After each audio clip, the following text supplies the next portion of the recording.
আপনাদের বাড়িতে যদি কারো বিড়াল থাকে, বিড়াল, বিড়াল বোঝেন তো না? কি বলে এটা?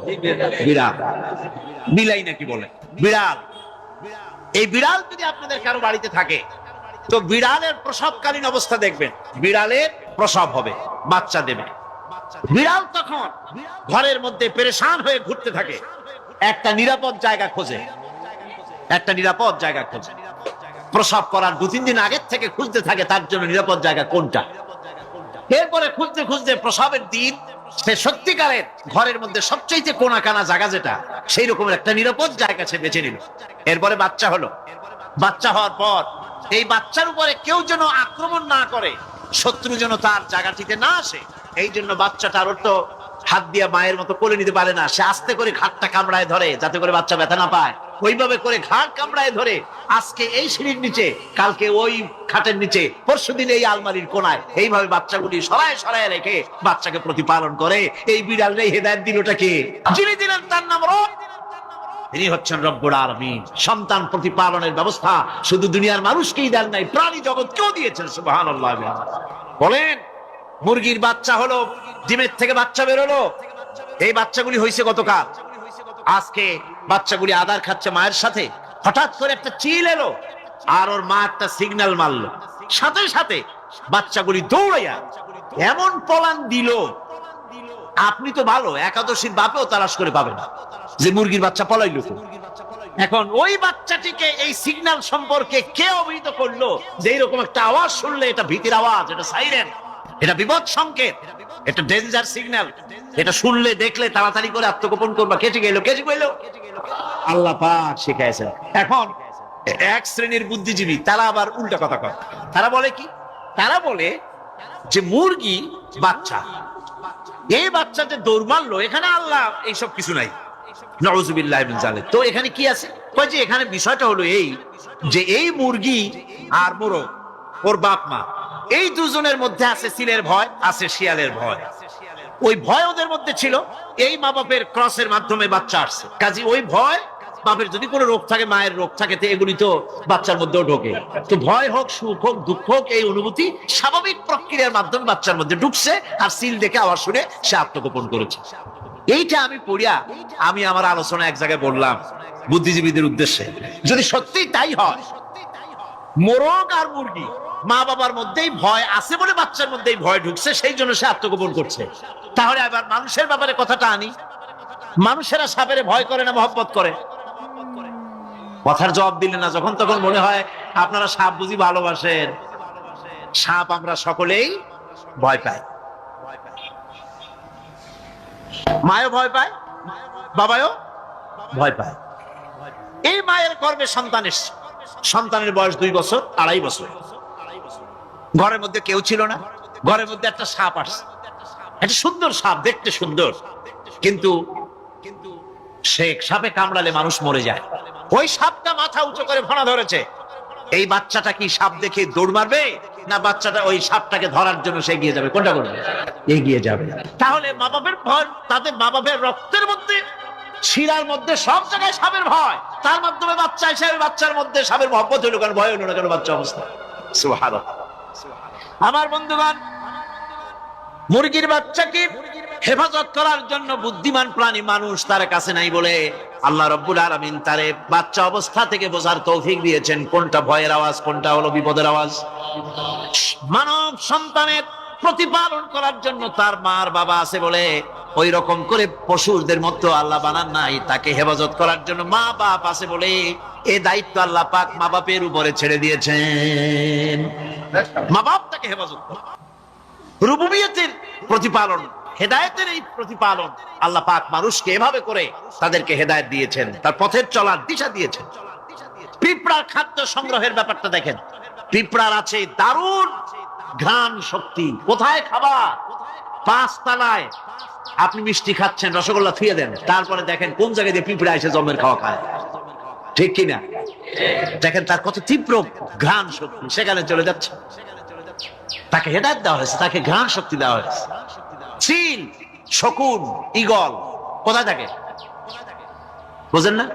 মহাশূন্যে 3 থেকে 3.5 মাইল উপরে শকুন, বাজ, ঈগল উঠতে থাকে, খাবে কি? ওখানে তো তার খাবার ছড়ানো নেই। আল্লাহ হচ্ছেন এমন রব, আমাদের স্রষ্টা হচ্ছেন এমন রব, যিনি ওই চিল বা হাজার শকুন মহাশূন্যে যেগুলি উড়ে বেড়ায়, ওদেরকে আল্লাহ পাক এমন তীব্র দৃষ্টি শক্তি দান করেছেন, 3 মাইল উপর থেকেও ছাগল মুরগি মরা দেখলে ওখান থেকে সে ঝাঁপায় পড়ে তা খেতে পারবে। তাকে দেওয়া হচ্ছে দৃষ্টিশক্তি। এরকম করে যার যা প্রয়োজন, সমস্ত প্রয়োজনগুলি আল্লাহ মিটাচ্ছেন। এরই নাম হচ্ছে রুবুবিয়াতে ইলাহি। এটাই হচ্ছে আল্লাহ পাক রব, এটা তার অসংখ্য প্রমাণ। সেই জন্য আল্লাহ পাক বলেন আলহামদুলিল্লাহি রাব্বিল আলামিন। পড়েন সবাই আলহামদুলিল্লাহি রাব্বিল আলামিন। সমস্ত প্রশংসা হচ্ছে আল্লাহ পাকের জন্য। কোন আল্লাহ? প্রথমে তো আল্লাহ বললাম, তারপর বললাম রব, এখন বলা হচ্ছে কোন রব? যিনি আলামিন, রব্বিল আলামিন, যিনি সমস্ত জাহানের রব। তাহলে বোঝা যাচ্ছে রব, জগৎ একটা না। জগৎ, কথা বুঝতেছেন আমার? জগৎ একটা নয়, অসংখ্য জগৎ আছে, বহুমাত্রিক জগতের কথা এখানে আল্লাহ পাক বলছে। আমি এই জন্য বলি যে কোরআন হচ্ছে বিজ্ঞানের উৎস। কোরআন বিজ্ঞানের কি? বিজ্ঞানের আবিষ্কার যত বাড়বে, বিজ্ঞান চিরটা কাল কোরআনের কাছে ভিক্ষার হাত দিয়ে এতিমের মতো দাঁড়ায় থাকবে কিয়ামত। আজ পৃথিবীর বিজ্ঞানীরা বলছে জগৎ সম্পর্কে, আমরা মনে করছি পৃথিবীটাকে, আমাদের কাছে জগৎ দুইটা। কয়টা জগৎ? একটা জগৎ হলো এইটা, ইহজগৎ আর পরজগৎ, এছাড়া আর কিছু জানি না। এই দুইটাই জগৎ আমাদের কাছে। এখন দেখেন বিজ্ঞানীরা কি বলছে। বিজ্ঞানীরা বলছেন সৌরজগতে শুধু আমাদের সৌরজগৎটাই শেষ না, অসংখ্য সৌরজগৎ আছে মহাশূন্যে, অসংখ্য সৌরজগৎ। পৃথিবীর প্রতি 4 বিলিয়ন মানুষ যদি এক একটা সৌরজগৎ দখল করে,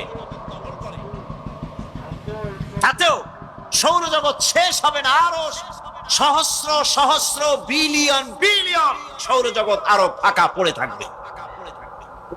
এত সৌরজগৎ আল্লাহ সৃষ্টি করেছেন। এই মহাশূন্যে বহুমাত্রিক জগতের কথা আল্লাহ পাক এখানে বলেছেন।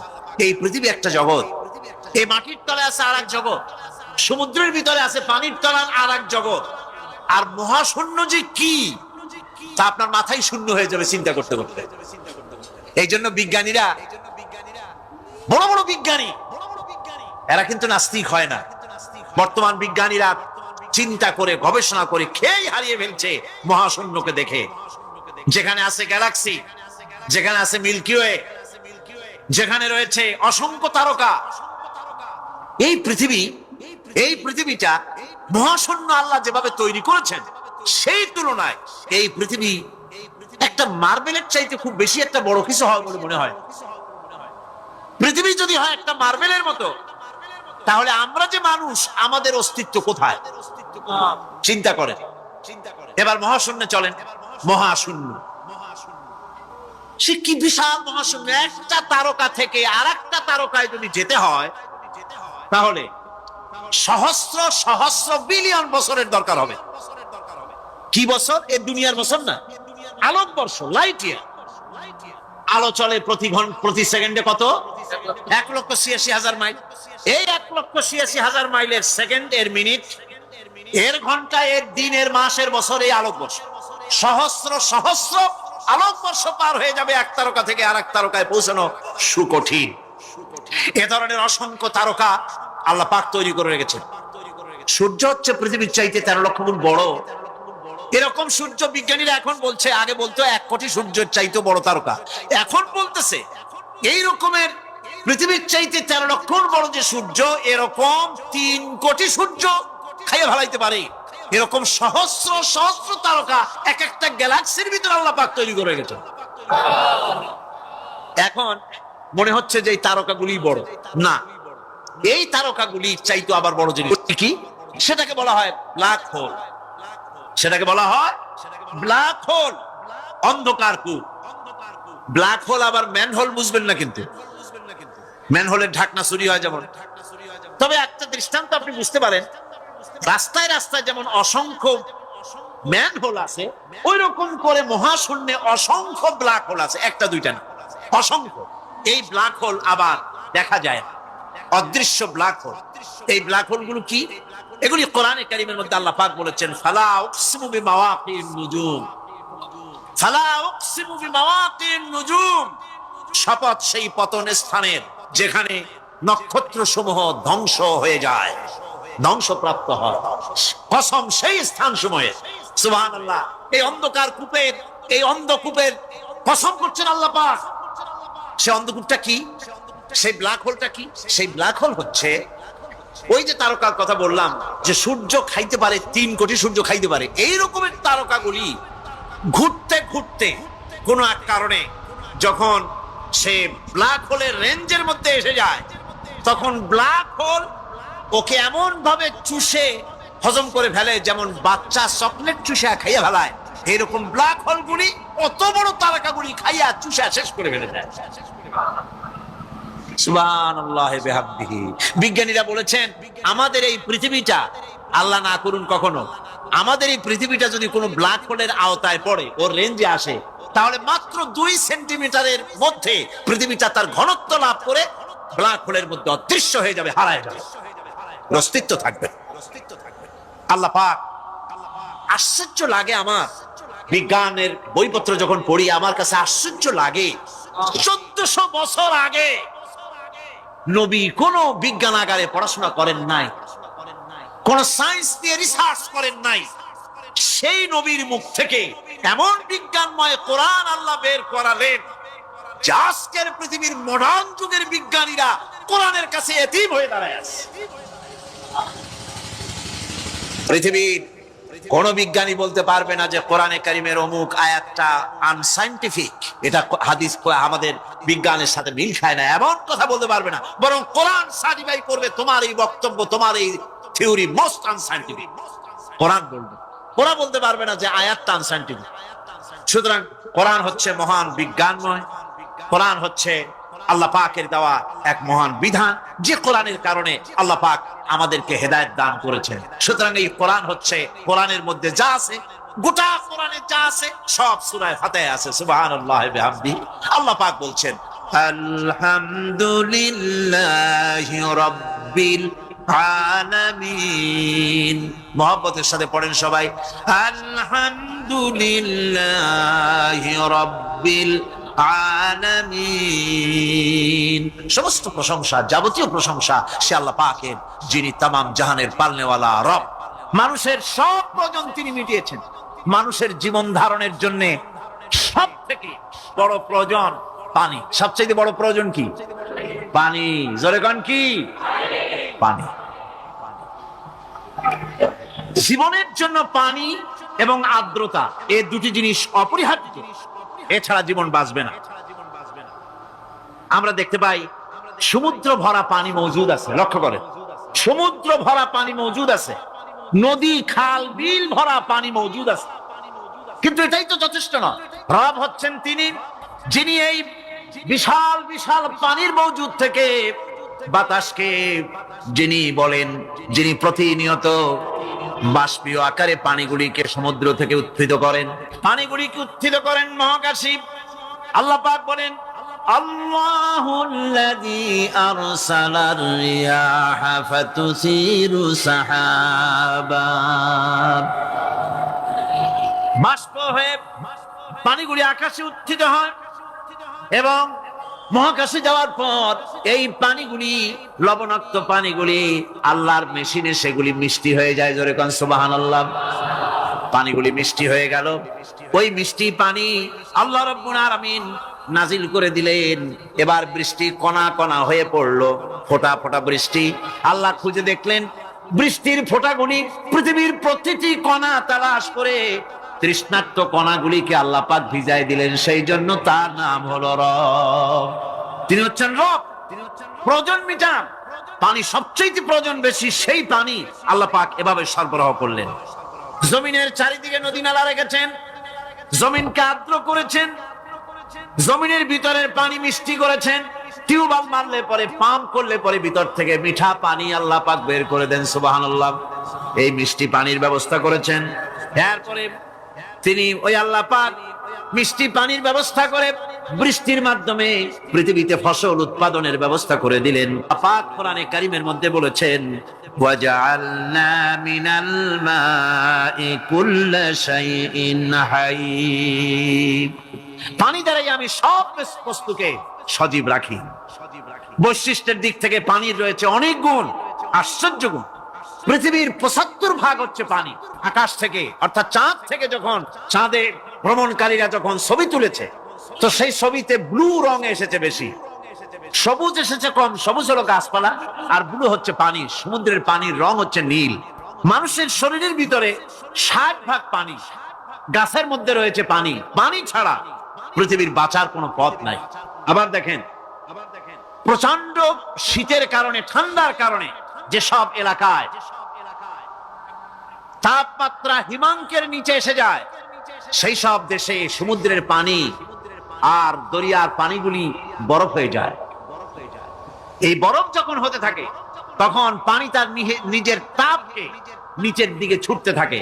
উপরের তাপ বরফ হয়ে যায় ঠান্ডা, আর নিচে তাপ বিচ্ছুরিত করে দিয়ে পানির ভিতরে যত জলজ প্রাণী আছে আর উদ্ভিদ আছে, সবগুলিকে বাঁচায় রাখার ব্যবস্থা আল্লাহ রাব্বুল আলামিন এভাবে করে থাকে। এবার আল্লাহ রাব্বুল আলামিন বলছেন, এই পানি ছাড়া মানুষ বাঁচে না, প্রাণী বাঁচে না। পানি এমন এক জিনিস, এমন এক নিয়ামত আমি দান করলাম। আল্লাহ পাক বলেন, কুল আরাআইতুম ইন আসবাহা মাউকুম গাওরান ফামান ইয়াতিকুম বিমাইন মাইন। বলো দেখি সবে, শুকাইয়া যদি যায় এই জমিনের পানি, তাহলে হেথায় তটনির ধারা কে দিবে সবারে আনি। এই পৃথিবীর নদী নালা, খাল বিল, জমিনের আভ্যন্তরীণ দিকে পানিগুলি যদি আমি আল্লাহ রাব্বুল আলামিন শুকায় দেই, তাহলে আমি আল্লাহ ছাড়া এমন কে আছে যে নতুন করে আবার পানির আমদানি করে দিতে পারে? আছে কেউ? আজ পানির শূন্যতা আমাদের দেশে দেখা যাচ্ছে। পানি আস্তে আস্তে কমে যাচ্ছে, আস্তে আস্তে পানি শেষ হয়ে যাচ্ছে। কি কারণে শেষ হচ্ছে এবং কি হলে পানি পাওয়া যাবে পরে বলা যাবে ইনশাআল্লাহ। তো জীবন ধারণের জন্য যেমন পানির প্রয়োজন, জীবন ধারণের জন্য তেমন বাতাসেরও প্রয়োজন। পানি ছাড়া তো কিছু সময় চলতে পারে, পানি এবং খাদ্য ছাড়া কিছু সময় চলতে পারে, কিন্তু বাতাস ছাড়া তো এক মুহূর্ত চলে না, ঠিক কিনা? বুঝেন কিনা কথা? বাতাস ছাড়া এক মুহূর্ত চলতে পারে না। অথচ আল্লাহ রাব্বুল আলামিন এই বাতাস দিয়ে গোটা আকাশকে, শূন্য জায়গাগুলি বাতাস দিয়ে ভরে রেখেছেন, যাতে করে কারো বাতাসের কোনো অসুবিধা না হয়, শ্বাস করতে কোনো কষ্ট না হয়। প্রাণী জগৎকে বাতাস দিয়ে বাঁচিয়ে রাখার জন্য আল্লাহ পাক মহাশূন্যকে এভাবে সব এলাকা বাতাস দিয়ে ভরে রেখেছেন। এই জন্য তার নাম হচ্ছে রব। এটাই হচ্ছে রুবুবিয়তের নমুনা। আমার ভাইয়েরা, আল্লাহ রাব্বুল আলামিন পানি দিলেন, বাতাস দিলেন, খাদ্যের ব্যবস্থা করে দিলেন। শস্য শ্যামল এলাকায় আল্লাহ পাক সব জায়গাগুলিতে শস্য শ্যামল হোক অথবা উষর ধূসর মরুভূমি হোক, সারা পৃথিবী জুড়ে আল্লাহ রাব্বুল আলামিন খাবারের দস্তরখান বিছায় রেখেছেন। ওয়ামা মিন দাব্বাতিন ফিল আরদি ইল্লা আলাল্লাহি রিজকুহা। এই পৃথিবীর বুকে এমন কোন বিচরণশীল জীব নাই যেই জীবের রিজকের দায়িত্ব আমি আল্লাহ আমার নিজ হাতে গ্রহণ করি নাই। জোরে বলেন সুবহানাল্লাহ। সব রিজেক আমি ছড়ায় রেখেছি বিশ্ব জুড়ে সর্বত্র। আল্লাহ পাক বলছেন, ফালইয়ানজুরিল ইনসানু ইলা তাআমিহি আন্না সাবাবনাল মা'a সাব্বা সুম্মা শাকাকনাল আরদা শাক্কা ফাআমবাতনা ফিহা হাব্বা। আল্লাহ পাক বলছেন, মানুষের উচিত নিজ খাদ্যাদির দিকে লক্ষ্য করা, নিজের খাদ্যের দিকে লক্ষ্য করা। যেহেতু এই খাদ্য প্রতিদিন তার সামনে আসে, এদিকে তার লক্ষ্য করা উচিত। আমি কিভাবে আমি প্রথমে জমিনের উপরে পানি বর্ষণ করি, পরে জমিনকে দীর্ণ বিদীর্ণ করি, এরপরে জমিনের ভিতরে উর্বরা শক্তি আমি দান করি। কে বলতেছেন কথা? আল্লাহ পাক বলছে। এরপরে আমি নানান জাতের ফসল ফলন তোমাদের জন্য আমি দান করে দেই। খাদ্যের দিকে নজর করতেই জন্য আল্লাহ পাক বলেছেন, মানুষ চতুর্দিক থেকে তো চোখ ফিরাতে পারে, মুখ ফিরাতে পারে, কিন্তু খাদ্যের দিকে তার নজর করতেই হয়। সকালে, দুপুরে, বিকালে, রাত্রে সব সময় তার সামনে খাবার আছে। আল্লাহ পাক বলেন, খাবারের দিকে একটু নজর করো, কেমন ভাবে কি সুন্দর করে খাবারগুলি তৈরি করে দিয়েছি, শুরু কিভাবে হলো, পরিপক্ক কিভাবে হলো, সেদিকে তোমরা লক্ষ্য করো। সে লক্ষ্য তো করা নাই, সমানে খায়, বিসমিল্লাহ বলেন, আলহামদুলিল্লাহ বলেন, পাইকে ধরে খাইতেই। আল্লাহ পাক বলছেন খাদ্যাদির দিকে লক্ষ্য করো। এই যে চাউল তোমরা খাচ্ছ, আটা খাচ্ছ, গম খাচ্ছ, মাছ খাচ্ছ, গোশ খাচ্ছ, তাম পৃথিবীর সমস্ত বিজ্ঞানীরা একত্রিত হয়ে একটা চাউল বানাইতে পারবে? জোরে কোন পারবে? না পারবে। পারবে প্লাস্টিকের চাউল খাবে আর কলেরা হয়ে মরবে। পৃথিবীর সমস্ত বিজ্ঞানীরা একত্রিত হয়ে একটি চাউল বানাতে পারবে না, একটা ডিম বানাতে পারবে না। পারবে একটা ডিম বানাতে? পারবে না। বিজ্ঞানীদের প্রশংসা আমরা করি, হ্যাঁ করি, বিজ্ঞানীরা অনেক কিছু বিশ্বকে উপহার দিয়েছে, কিন্তু মূল রবের কাছে আমরা যাই না, তাকে চিনতেও পারি না, সেখানে যাই না। বিজ্ঞানীরা কি করেছে? আল্লাহর বানানো জিনিসগুলি তারা ডিজাইন করেছে। ডিজাইন করতে তো নিষেধ নাই, আর ডিজাইন করাই যায়, সৃষ্টি করতে পারে না। বিজ্ঞানীরা সৃষ্টি করে নাই, ডিজাইন করেছে। কিরকম? আল্লাহ পাক চাউল তৈরি করেছেন। চাউল তৈরি করেছে কে? বলেন না সবাই। এখন আপনারা সেই চাউল দিয়ে পিঠা বানান, পায়েস বানান, সেই চাউল দিয়ে ভাপা পিঠা, আরো কি যেন খায় চট্টগ্রামে, রস দিয়া, ওটাকে কি কয়? দই পিঠা নাকি ধোঁয়া পিঠা। সেইভাবে করে আপনি ডিজাইন তৈরি করছেন। আটা দিচ্ছে, আল্লাহ পাক আটা তৈরি করেছেন, গম দিয়েছেন, এই আটা দিয়ে গোলগোল্লা তৈরি হচ্ছে, এর দ্বারা রুটি তৈরি হচ্ছে, এর দ্বারা অসংখ্য রকমের সিমাই টিমাই ইত্যাদি দিয়ে, লাচ্ছা সিমাই, নানান রকমের সিমাই আপনি ডিজাইন করেন, অসুবিধা নাই। আল্লাহ তৈরি করা কাঠ দিয়ে ফার্নিচার তৈরি হচ্ছে, টেবিল হচ্ছে, চেয়ার হচ্ছে, গোষ্ঠী শুদ্ধ হচ্ছে। আল্লাহ তৈরি করা লোহা দিয়ে মাইক হচ্ছে, স্ট্যান্ড গান হচ্ছে, ব্রেন গান হচ্ছে, তারপরে প্লেন হচ্ছে। তাহলে আমি বলতে চাইলাম, বুঝাতে চাইলাম, সমস্ত জিনিস এর স্রষ্টা কে? জোরে বলেন কে? বিজ্ঞান শুধু এগুলিকে এক জায়গায় করে অ্যাসেম্বল করছে, এগুলিকে এক জায়গায় করে এক একটা রূপ দিয়েছে। এখানে বিজ্ঞানের কৃতিত্ব আছে ঠিক, কিন্তু আপনারাই বলেন, লোহা যদি আল্লাহ তৈরি না করতেন, এই মাইক তৈরি হতো, রাইফেল তৈরি হতো? আর রাইফেল যদি নাই হতো, তাহলে কারাগারের বন্দীগুলো মারতেন কি দিয়ে? রাইফেল যদি না হতো, যুদ্ধ করতেন কি দিয়ে? ঠিক কিনা? যত মারামারি ইত্যাদি যা কিছু হচ্ছে, তো শুধু মারামারির জন্যই তো আল্লাহ লোহা বানান নাই। লোহার সবচাইতে বড় প্রয়োজন হচ্ছে জমিন কর্ষণ করা, জমিন চাষ করা। এই জমিন চাষের জন্য লাঙ্গল দরকার, শাবল দরকার, খোমতা দরকার, কোদাল দরকার।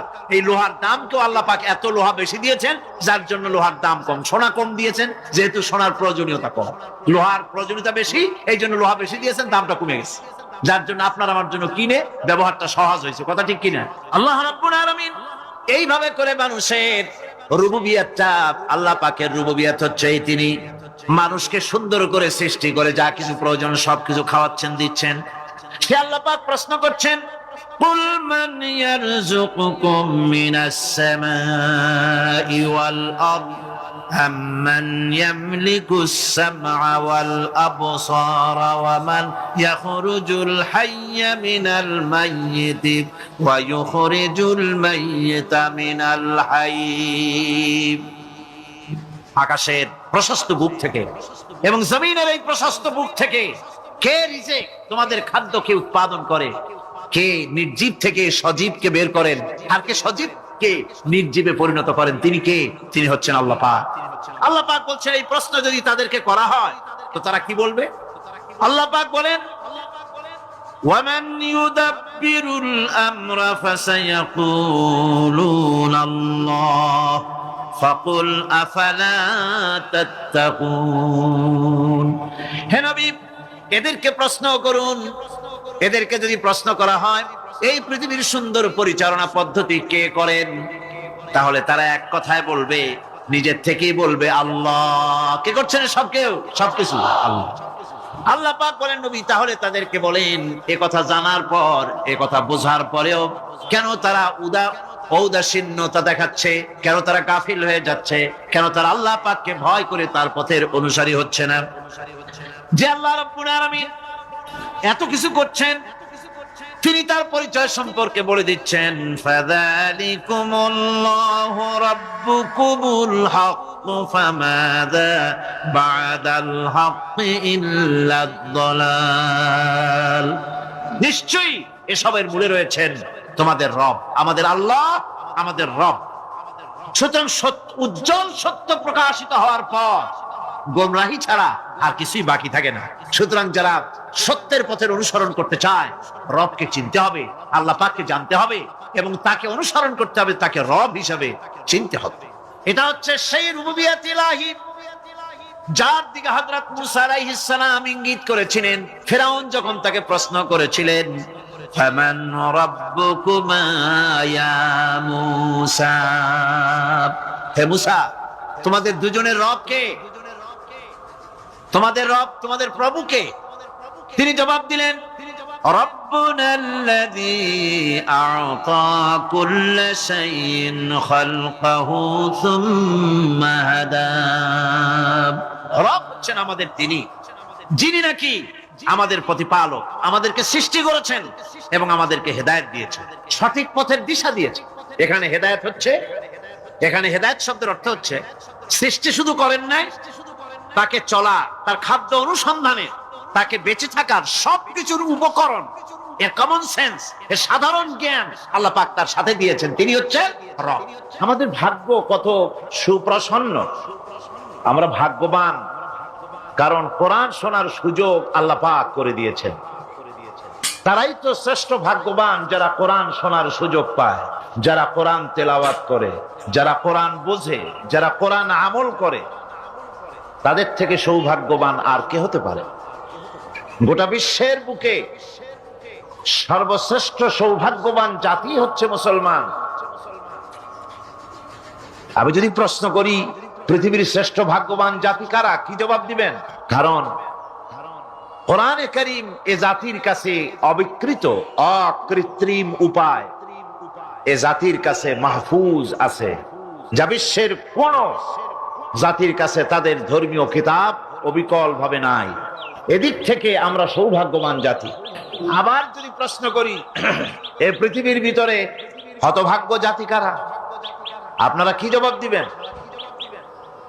জানেন না বোধহয়। হতভাগ্য জাতিও এই মুসলমান, কারণ কোরআনে কারীমের মতো আজিম একখানা কিতাব যাদের কাছে আল্লাহ পাক আমানত হিসেবে দান করেছেন, এই কোরআনে কারীম থেকে যারা হেদায়েত নিতে পারলো না, উপকৃত হতে পারলো না, কোরআন দিয়ে ভাগ্যের পরিবর্তন করতে পারলো না, ভাগ্যকে সুপ্রসন্ন করতে পারলো না, তাদের চাইতে হতভাগ্য, তাদের চাইতে দুর্ভাগা পৃথিবীতে আর কে হতে পারে? আজ পৃথিবীতে যদি আমরা তাকাই তো দেখতে পাবো সব থেকে বেশি মার খাচ্ছে মুসলমানেরাই। দুনিয়ার যেদিকে তাকান সেদিকেই মুসলমানেরা নির্যাতিত, নিগৃহীত, মার খাচ্ছে, ক্ষুধায় কষ্ট পাচ্ছে, লাঞ্ছিত, নিগৃহীত হচ্ছে। তাহলে তার অর্থ কি এই ধরে নেওয়া হবে যে কোরআন থাকবে যে জাতির কাছে, সে জাতি পৃথিবীতে সবচাইতে লাঞ্ছিত, নিগৃহীত, অবহেলিত হবে, মার খাবে, ক্ষুধা দারিদ্র তাদেরকে পেয়ে বসবে, তারা শ্বাস করার সময় পাবে না? এটাই কি ধরে নিতে হবে? না, বরং আল্লাহ রাব্বুল আলামিন কোরআনে কারীমের মধ্যে বলেছেন, তাহা মা আনজালনা আলাইকাল কুরআনা লিতাশকা। হে নবী, কোরআনে কারীম আমি আপনার প্রতি অবতীর্ণ করেছি এই জন্যে যে কোরআন আপনার ভাগ্যকে সৌভাগ্যে পরিণত করে দেবে, আপনাকে সৌভাগ্যবান বানাবে। কোরআন আপনার ভাগ্যকে বিলম্বিত করবে, পর্যদস্ত করবে। আপনি ভাগ্যহারা হবেন, হতভাগ্য হবেন, এই জন্য তো কোরআন দেয়নি। কোরআন দিয়েছি ভাগ্যকে চমকায় দেওয়ার জন্য। যে কোরআন এলো, কোরআনের ধারক বাহকদের ভাগ্যের উন্নতির জন্য। সেই জাতি আজ কোরআন হারা হয়ে, কোরআন ছাড়া হয়ে পৃথিবীতে লাঞ্ছিত, অবমানিত। কোরআনই পারে একটা জাতিকে সঠিক পথ প্রদর্শন করতে। কোরআন পারে একটা জাতির আকীদা, বিশ্বাসকে দৃঢ় করে দিতে, বদ্ধমূল করে দিতে। সত্যিকারের মানুষ বানাতে পারে কোরআন। মানুষ বানাতে পারে কে? কোরআন। আমি এই জন্য মাঝে মধ্যে বলি, এই পৃথিবীতে যদি কোরআন না আসতো, এই পৃথিবীতে যদি নবী না আসতেন, এই পৃথিবীতে যদি আল্লাহ নবী না পাঠাতেন, কোরআন না দিতেন, কিতাব না দিতেন, ইসলাম না দিতেন, শুধু মানুষ পৃথিবীতে বাস করত, তাহলে এই বিশ্বের সমস্ত মানব মণ্ডলী যেখানে বাস করত, এই পৃথিবীটা মানুষের পৃথিবী বলা চলতো না। এই পৃথিবী হতো একটা পশুর বিচরণ ক্ষেত্র। কোরআন মানুষকে মানুষ বানিয়েছে। লাইসাল বিররা আন তুওয়াল্লু ওয়ুজুহাকুম কিবালাল মাশরিকি ওয়াল মাগরিবি ওয়ালাকিন্নাল বিররা মান আমানা বিল্লাহি ওয়াল ইয়াউমিল আখিরি ওয়াল মালাইকাতি ওয়াল কিতাবি ওয়ান নাবিয়্যিন। পূর্ব পশ্চিমে মুখ ঘুরানো, পূর্ব পশ্চিমে মুখ ফিরানো, এটাই পুণ্যবান, নেককার, সৎকার হওয়ার জন্য যথেষ্ট নয়। প্রকৃতপক্ষের মুমিন নেককার হওয়ার জন্য যে শর্তগুলি আল্লাহ পাক আরোপ করেছেন, তা হচ্ছে, এক নম্বরে কি মনে আছে?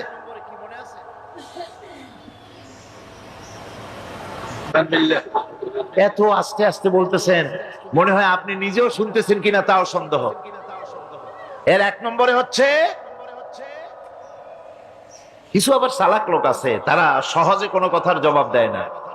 তারা ভাবে যে জবাব না দেওয়াই বুদ্ধিমানের কাজ, কোনটা বলে কোন প্যাচে পড়ি।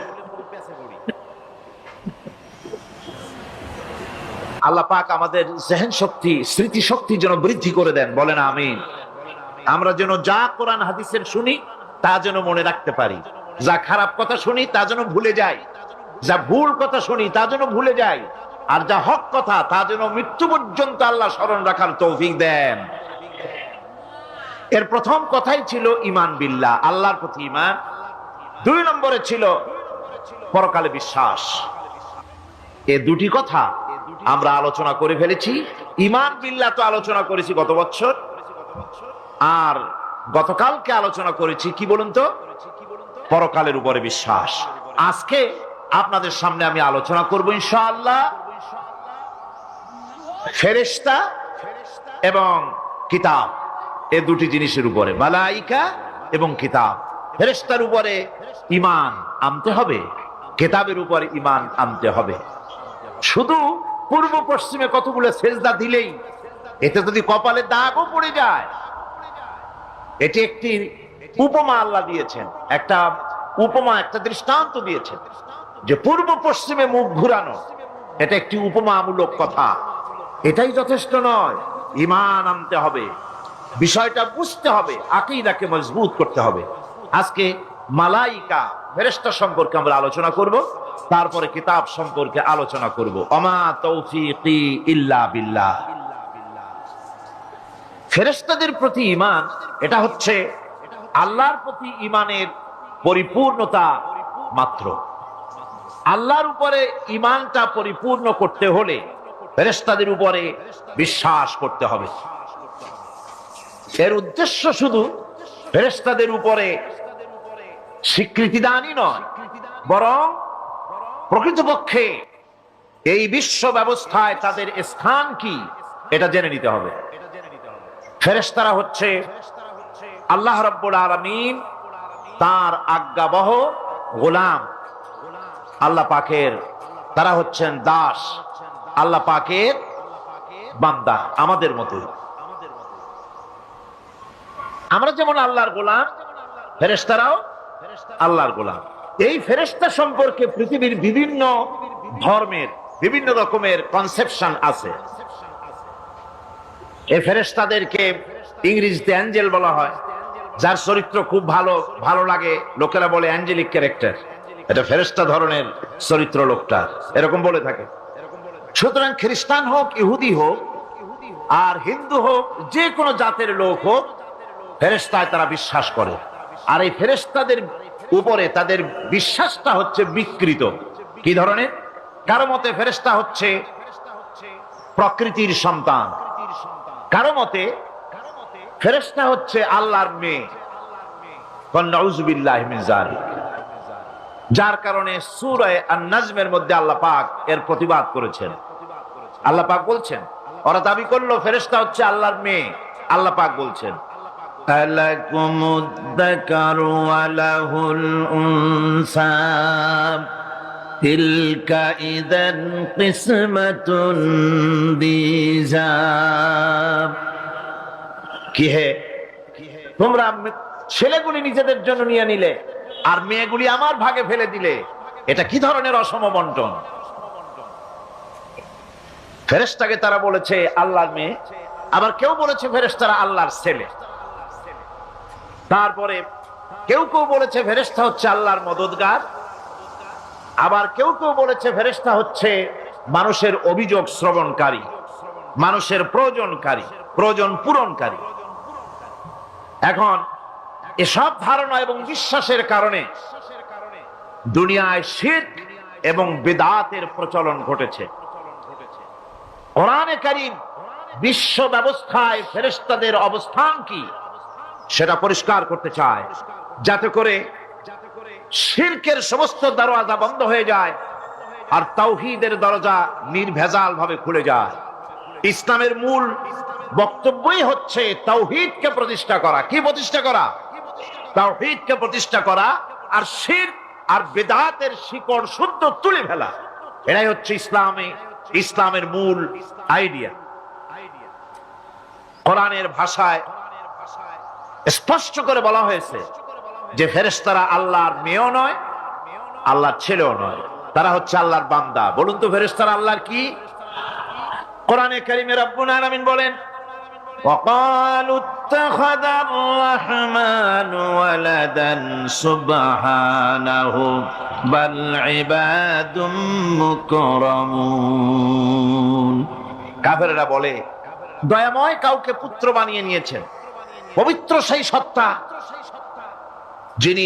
যার সম্পর্কে তারা এই বাজে কথাগুলি বলে, তার কোনো ছেলেও নাই, তার কোনো মেয়েও নাই। ফেরেশতারা তো তার সম্মানিত বান্দা মাত্র। ইবাদুম মুকরামুন, ফেরেশতা হচ্ছে সম্মানিত বান্দা। সুবহানাল্লাহি ওয়া বিহামদিহি। ফেরেশতারা হচ্ছে আল্লাহর কি? শুধু বান্দা না, সম্মানিত বান্দা। কারণ ফেরেশতারা আল্লাহর সঙ্গে অবাধ্য হতে পারে না, তার কোন হুকুমকে অমান্য করার কোন অধিকার ফেরেশতাদের নাই। আল্লাহর ছেলেও নাই, আল্লাহর মেয়েও নাই। এ কথাটি ছোট্ট সূরার মধ্যে তাওহীদের একটা ক্লিয়ার কনসেপশন আল্লাহ পাক দিয়েছেন, ছোট্ট একটি সূরার ভিতরে। আমার কাছে মনে হয় যেন এই ছোট্ট সূরাটি মধ্যে এটা মনে হয় যেন একটি ঝিনুক, আর এর ভেতরে সমস্ত পৃথিবীর সমুদ্র আর মহাসমুদ্রের পানিগুলি ঢুকায় দেওয়া হয়েছে। ছোট্ট একটি সূরা, তাওহীদকে এমন ভাবে প্রকাশিত হয়েছে এই সূরার মাধ্যমে যা অন্য কোথাও এত পরিষ্কার আসেনি। আল্লাহ পাক সব জায়গায় বলেছেন, কিন্তু ছোট্ট সূরা এক কথায় তাওহীদ প্রকাশিত হয়ে গেছে। কি? কুল হুয়াল্লাহু আহাদ। পড়েন সবাই, কুল হুয়াল্লাহু আহাদ আল্লাহুস সামাদ লাম ইয়ালিদ ওয়া লাম ইউলাদ ওয়া লাম ইয়াকুল লাহু কুফুয়ান আহাদ। আল্লাহ রাব্বুল আলামিন বলেন, নবী আপনি বলুন, আল্লাহ এক এবং একক। তিনি বেনিয়াজ, কারো মুখাপেক্ষী তিনি নন। তিনি কাউকে জন্ম দেন নাই, তাকেও কেউ জন্ম দেয়নি। আকাশ আর জমিনে ওই আল্লাহ রাব্বুল আলামিনের সমকক্ষ কেউ নাই। তিনি এক এবং একক। এই ফেরেশতারা হচ্ছে তার অনুগত বান্দা। ফেরেশতারা আল্লাহ পাকের ছেলেও নয়, মেয়েও নয়। এক মুহূর্তের জন্য ফেরেশতারা চুপ করে বসে থাকে না। যার যে কাজ আছে সেই কাজ নিয়ে তারা ব্যস্ত আছে। তারা ওয়াজিফা পাঠ, তাসবিহ পাঠের মধ্যে ব্যস্ত থাকে।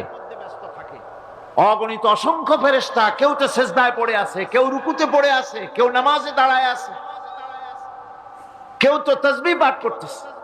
কোরআনে কারীম বলছে, ইউসাব্বিহুর রা'দু বিহামদিহি ওয়াল মালাইকাতু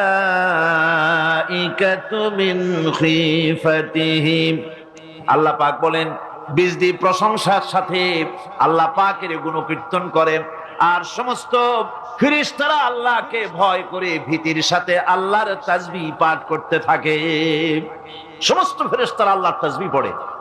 আপনাদের মনে আছে আল্লাহ পাক যখন হযরত আদমকে সৃষ্টি করবেন বলে বললেন, ইন্নী জাইলুন ফিল আরদি খলিফা, ফেরেশতারা বলেছিলেন, নাহনু নুসাব্বিহু বিহামদিকা ওয়া নুকদ্দিসু লাক, আমরাই তো তাসবিহ পড়ি, আমরাই তো আপনার হাম পড়ি, আপনার তাসবিহ পড়ি, সবকিছুই তো আমরা করি, পবিত্রতা ঘোষণা করি। এর দ্বারা প্রমাণিত হয় ফেরেশতারা সার্বক্ষণিক ভাবে আল্লাহর তাসবিহ পাঠের মধ্যে তারা রত আছে। সব সময় আল্লাহর জিকির আজগারের ভেতরেই তারা ডুবে আছে। ওয়ালাহু মান ফিস সামাওয়াতি ওয়াল আরদি ওয়া মান ইনদাহু লা ইস্তাকবিরুনা আন ইবাদাতিহি ওয়া লা ইস্তাহসিরুন। আসমান এবং জমিনে যা কিছু আছে এবং তার কাছে যা কিছু আছে সব আল্লাহর তাসবিহ পাঠে নিরত আছে। আর ফেরেশতারা তো বন্দিগি করছে আল্লাহ পাকের, আর কখনোই তারা অবদ্ধচারণ করে না, আর কখনো তারা আল্লাহ পাকের জিকির থেকে, তাসবিহ পাঠ থেকে তারা ক্লান্ত হয় না। কি হয়েছে? ঠিক হয়ে যাবেন সব।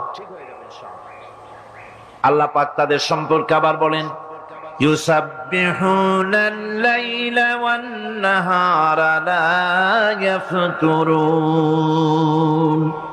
এই ফেরেশতারা রাত দিন তার প্রশংসায় পড়ে থাকে, কখনই শৈথিল্য প্রদর্শন করে না, কখনই আল্লাহর জিকির থেকে, তাসবিহ থেকে তারা বিরত থাকে না।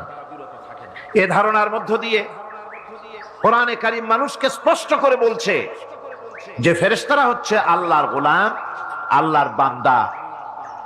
তারা তোমাদের প্রয়োজন পুরো করতে পারে না, তারা তোমাদের ভাগ্যের কোনো উন্নতি করে দিতে পারে না, তারা আল্লাহর ছেলেও নয়, আল্লাহর মেয়েও নয়, এরা হচ্ছে আল্লাহর বান্দা। এই ফেরেশতাদের মাধ্যমে আল্লাহ রাব্বুল আলামিন আরেকটি কাজ নিয়ে থাকেন, তা হচ্ছে নবী এবং রাসূলদের কাছে এই ফেরেশতার মাধ্যমে আল্লাহ পাক বাণী প্রেরণ করেন। নবী রাসূলদের কাছে বাণী আনে কারা? আল্লাহর ফেরেশতা। এ কারণেই তাদের মাধ্যমে আল্লাহ পাক নবী রাসূলদের কাছে আল্লাহর বাণী পাঠান, যে এই ফেরেশতারা ওই বাণীর ভিতরে কোন রকম হ্রাস বৃদ্ধি করে না। তারা আল্লাহর অবাধ্য নয়, ওর মধ্যে তারা বাড়ায়ও না, তারা কমায়ও না, কোনো ক্ষমতা তাদের নেই। কোরআনে কারীমে আল্লাহ পাক বলছেন, ইন্নাহু লাকাউলু রাসূলিন কারীম জি কুওয়াতিন ইনদা যিল আরশি মাকিন মুতাইন সাম্মা আমিন। নিঃসন্দেহে এক সম্মানিত বার্তাবাহকের বর্ণনা, এক ফেরেশতার বর্ণনা। আরশ অধিপতির কাছে তিনি সম্মানিত। জিবরাইল আলাইহিস সালামের কথা বলা হচ্ছে। হযরতে জিবরাইল আমিন তিনি আল্লাহর কাছে সম্মানিত, অনুগত এবং তিনি বিশ্বাসী। আল্লাহ পাকের পক্ষ থেকে তিনি বাণী বহন করে নিয়ে আসেন, আর এর ভিতরে কোন রকম হ্রাস বৃদ্ধি করার কোন ক্ষমতা ফেরেশতার নাই। আল্লাহ পাক বলছেন, ওয়া ইন্নাহু লাতানজিরু রাব্বিল আলামিন নাযালা বিহির রূহুল আমিন। নিঃসন্দেহে এটা হচ্ছে রব্বুল আলামিনের পক্ষ থেকে অবতীর্ণ করা কিতাব, যা নিয়ে বিশ্বস্ত আত্মা অবতরণ করেছেন, অর্থাৎ হযরতে জিবরাইল আমিন, আল্লাহ পাক তাকে বিশ্বস্ত বলেছেন, শাদীদুল কুওয়া বলেছেন, প্রচন্ড ক্ষমতা তার, আল্লাহ পাক বলেছেন। এর থেকে জানা গেল যে ফেরেশতাদের প্রতি ঈমান শুধু আল্লাহর প্রতি ঈমানের জন্যই নয়, বরং কিতাবের প্রতি, নবীদের প্রতি ঈমান আনার জন্য ফেরেশতাদের প্রতি ঈমান আনা জরুরি। ফেরেশতাদের উপর ঈমান আনা কি জরুরি, অত্যন্ত জরুরি। ফেরেশতাদের উপর তৃতীয় আরেকটি কারণে ঈমান আনতে হয়, সেটা হচ্ছে আল্লাহ পাক তাদের মাধ্যমেই কাজগুলি করে থাকেন। ফেরেশতারা হচ্ছে আল্লাহ পাকের রাষ্ট্রীয় কর্মচারী, আল্লাহ পাকের স্টাফ। তাদের মাধ্যমে আল্লাহ বৃষ্টি, কোথাও বৃষ্টি দেন, কোথাও রহমত পাঠান, কোথাও গজব দেন, কোথাও ভূমিকম্পের সৃষ্টি করেন, কোথাও জলোচ্ছ্বাস, কোথাও ক্ষুধা, কোথাও দারিদ্র ইত্যাদি। পৃথিবীর ভিতরে আযাব, গজব, শান্তি যা কিছু আল্লাহ পাক করতে চান, এই ফেরেশতাদের মাধ্যমেই তা করে থাকে। এক কথায় ফেরেশতারা হচ্ছে আল্লাহ পাকের রাষ্ট্রীয় কর্মচারী। এই কথা এভাবেই বিশ্বাস করতে হবে যে ফেরেশতারা কখনো অবাধ্য হয় না, অবাধ্য হওয়ার কোনো ক্ষমতাই তাদের নাই। তারা আল্লাহ পাকের বাধ্যগত আজ্ঞাবহ কর্মচারী। ফেরেশতাদের উপরে ঈমানটা এই পর্যন্তই আমি আপনাদের সামনে বললাম। ফেরেশতাদের প্রতি ঈমান আনার ব্যাপারে এই তিনটি কথা আপনাদের সামনে পেশ করেছি। এখন 3 নম্বরে যে কথাটি বিশ্বাস করতে হবে সেটা হলো কিতাব। কিসের উপর ঈমান? কিতাবের প্রতি ঈমান। ইসলামের পরিভাষায় কিতাব বলতে বোঝানো হয় সেই বাণীকে, সেই নির্দেশকে, সেই গ্রন্থকে। বড় বড় কিতাব, তার মধ্যে সর্বশেষ যে কিতাবখানি তার নাম হচ্ছে কোরআন। জোরে বলেন, তার নাম কি? আল কোরআন। এটি হচ্ছে সবচেয়ে বড় কিতাব এবং মুকাম্মাল কিতাব। অন্যান্য কিতাবগুলিতে যা বলা হয়েছে তার থেকে অনেক বেশি শরীয়তকে মুকাম্মাল করে আল্লাহ রাব্বুল আলামিন কোরআনে কারীমের মধ্যে এটাকে পরিপূর্ণ করে দিয়েছেন। নবুয়ত আর কিতাব দুটির জিনিসের ভিতরে একটা সম্পর্ক আছে। নবুয়ত এবং কিতাব দুটোই আল্লাহর পক্ষ থেকে আসছে। নবুয়ত আসছে কার কাছ থেকে? আর কিতাব আসছে আল্লাহর কাছ থেকে। নবুয়ত এর দাবি কেউ নিজের থেকে করতে পারে না, এই কথা আমি বহুবার আপনাদের সামনে আলোচনা করেছি। নবী দাবির ভিত্তিতে হয় না, নবী আল্লাহ বানান।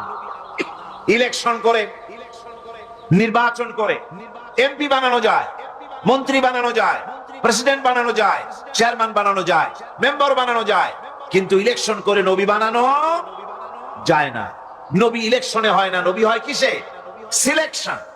নবী কিসে হয়? সিলেকশনে। সিলেকশনটা করেন কে? আল্লাহ রাব্বুল আলামিন।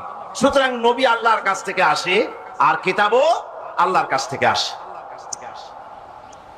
নবী যদি কিতাব ছাড়া আসতেন, খুব ভালো করে বোঝে, নবী যদি কিতাব ছাড়া আসতেন আর কিতাব যদি নবী ছাড়া আসতো, তাহলে মানুষের ধর্ম পালন, জীবনের কর্তব্যবোধ, জীবন পরিচালনা এবং ধর্মকে অনুধাবন করা দারুণভাবে সুকঠিন হয়ে পড়ত।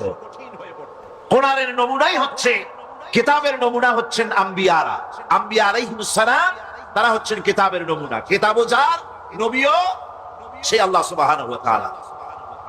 কোরআন হচ্ছে একটা থিওরি, আর নবীরা হচ্ছেন, কিতাব হচ্ছে থিওরি, নবীরা হচ্ছেন তার প্র্যাকটিক্যাল। থিওরি আর প্র্যাকটিক্যাল দুটো জিনিস এক নয়। যেমন আমি যদি কাগজে লিখি র দন্তেশ্ব বয় ওকার লয় লয় আকার, কাগজে লিখে দিলাম, কি হলো কন্ত? বলুন সবাই, কি হলো? এখন যদি আপনারা এটার উপরে চাটেন, মিষ্টি লাগবে? বলবেন মিষ্টি কেমনে লাগবে, ওর মধ্যে দুধ নাই, চিনি নাই। আচ্ছা ঠিক আছে, লিখে দিলাম দুধ, চিনি ইত্যাদি যা যা লাগে সব লিখা কাগজটারে গোল বানাই দিলাম। এখন যদি চাবান, তাও কি মিষ্টি লাগবে? লাগবে না। মিষ্টি লাগবে কি হলে? দুধ কিনতে হবে, ছানা বানাতে হবে, চিনি শিরা তৈরি করতে হবে, তারপরে রসগোল্লা বানাতে হবে, এরপরে আপনি ফ্রিজে রাখবেন, চামচ দিয়ে কাটবেন, মজা করে খাবেন, তখন আপনার ভালো লাগবে, ঠিক কিনা? এখন ভালো লাগলো কেন? যেহেতু এটা প্র্যাকটিক্যালে আসছে। আর আগে কাগজ চেটেছেন, কাগজ চাবাইছেন, ভালো লাগে নাই, কারণ থিওরি চাবাইছেন। প্র্যাকটিক্যালে না আসা পর্যন্ত মজা পাওয়া যাবে না। সেই জন্যে কোরআন হচ্ছে একটা থিওরি, কাগজে লেখা একটা থিওরি। এই থিওরিটা আল্লাহ রাব্বুল আলামিনের। এই থিওরি যদি প্র্যাকটিক্যাল না থাকে, মডেল না থাকে, আদর্শ না থাকে, তাহলে তা পালন করা মানুষের জন্য দুঃসাধ্য, সুকঠিন।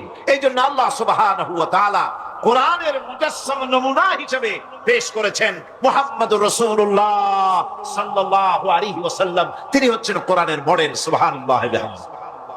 যার জন্য তিনি স্পষ্ট করে বলতে পেরেছেন যে কথা কেউ বলতে সাহস পায়নি, যে কথা নবী বলেছেন।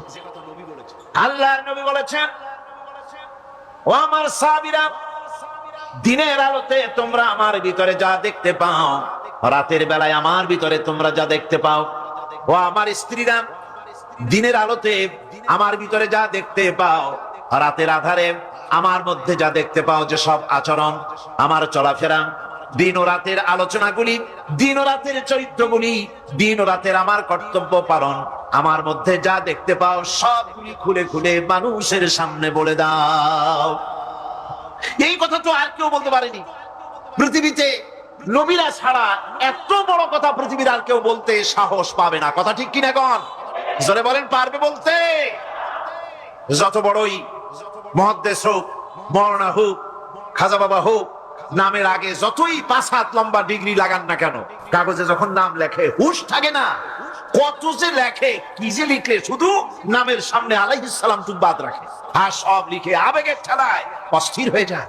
কোন ব্যক্তি আছেন যিনি বলতে পারবেন আমার শৈশবকালীন, যৌবনকালীন, বৃদ্ধকালীন, রাতের, দিনের সব ঘটনা মানুষের কাছে বলে দাও? কেউ কি পারবে বলতে? না, কেবলমাত্র পারবে আম্বিয়া আলাইহিমুস সালাম। যেহেতু আল্লাহ রাব্বুল আলামিন তাদেরকে কন্ট্রোল করেছেন, হেফাজত করেছেন, তারা হচ্ছেন চরিত্রের আধার, অনুপম চরিত্রের উৎস, উৎকৃষ্ট নমুনা, যাদের চরিত্রের ভিতরে কোনো কালিমা নাই, ভুল নাই, গুনাহ নাই। মুহাব্বতের সাথে বলেন সুবহানাল্লাহ। আল্লাহর কাছে কোন লোক যদি তাহাজ্জুদের নামাজ পড়ে, কোন পুরুষ, সে যা সওয়াব পাবে, নারী তাহাজ্জুদ পড়লে সেই সওয়াব পাবে না, এমনটি নয়। পুরুষ হজ করে যে সওয়াব পাবে, নামাজ পড়ে যে সওয়াব পাবে, নারীও তা পাবে। জোরে বলেন সুবহানাল্লাহ। আল্লাহর কাছে নারী এবং পুরুষ কি? মানুষ হিসেবে তারা উভয় সমান। কিন্তু এই নারীদের জীবনের 3টি স্তর। কটি স্তর? 3টি স্তর। একটা হচ্ছে কন্যা, বধূ, মাতা। নারীর জীবনের এই 3টি স্তর। ভালো করে শুনুন, কন্যা, বধূ, মাতা। এখন কন্যা হিসেবে নারীর মর্যাদা, বধূ হিসেবে নারীর মর্যাদা, মা হিসেবে নারীর মর্যাদা, নারীকে ইসলাম কি দিল সেটা শুনুন। আল্লাহর নবী বলেছেন, কোন ব্যক্তির যদি 3টা কন্যা সন্তান হয়, আর ওই 3টা কন্যা সন্তানকে যদি সে আদব শিক্ষা দিতে পারে, ইসলামী তরবিয়াত দিতে পারে, আর যদি স্নেহ দিয়ে লালন পালন করতে পারে, তাহলে ওই কন্যার পিতা আর আমি মুহাম্মদ সাল্লাল্লাহু আলাইহি ওয়াসাল্লাম বেহেশতের ভিতরে পাশাপাশি অবস্থান করব। সুবহানাল্লাহ পড়ে। এ কথা কিন্তু রাসূলুল্লাহ কোথাও বলেন নাই যে কারো যদি 3টা ছেলে হয় তো আমার সাথে আর সে বেহেশতে একসাথে থাকবে, না, তা বলা হয় নাই। বলা হয়েছে কন্যার ব্যাপারে। কার ব্যাপারে বলা হলো? ভালো করে শুনুন। রাসূলুল্লাহ বলছেন, কোন ঘরে যখন একটি সন্তান, একটি কন্যা সন্তান জন্মগ্রহণ করে, তখন একজন ফেরেশতা সেই ঘরে ঢোকে, একজন রহমতের ফেরেশতা আসে। ওই রহমতের ফেরেশতা ঘরের মধ্যে ঢুকে বলে, আসসালামু আলাইকুম ইয়া আহলাল বাইত, হে ঘরের মালিকের আল্লাহর রহমত তোমাদের উপরে বর্ষিত হোক। এই কথা বলে ওই ফেরেশতা ঘরের মধ্যে গিয়ে কন্যার মাথার উপরে হাত বুলায় আর বলতে থাকে, এই কন্যা সন্তানটি একটা দুর্বল শরীর থেকে বেরিয়ে এসেছে, এও একটা দুর্বল দেহ, একে যে লালন পালন করবে, দয়া দিবে, স্নেহ দিবে, আল্লাহ রাব্বুল আলামিনের সাহায্য কিয়ামত পর্যন্ত তার সাথে থাকবে। অথচ আমাদের দেশে দেখা যায় মেয়ে হলে অনেকের মুখ কালো হয়ে যায়। বন্ধুরা জিজ্ঞেস করে, মিয়া শুনছিলাম তোমার বউ নাকি বাচ্চা হবে, তা অনেক মাস হয়ে গেল, কোনো খবর টবর তো পাইলাম না। কয় যে ভাই, আশা করছিলাম যা তা হয় নাই, সেই জন্য টেলিফোনও করি নাই। কি হয়েছে? বলে একটা মেয়ে হয়েছে। হাসেন এরকম কপাল পোড়া আছে কিনা কন?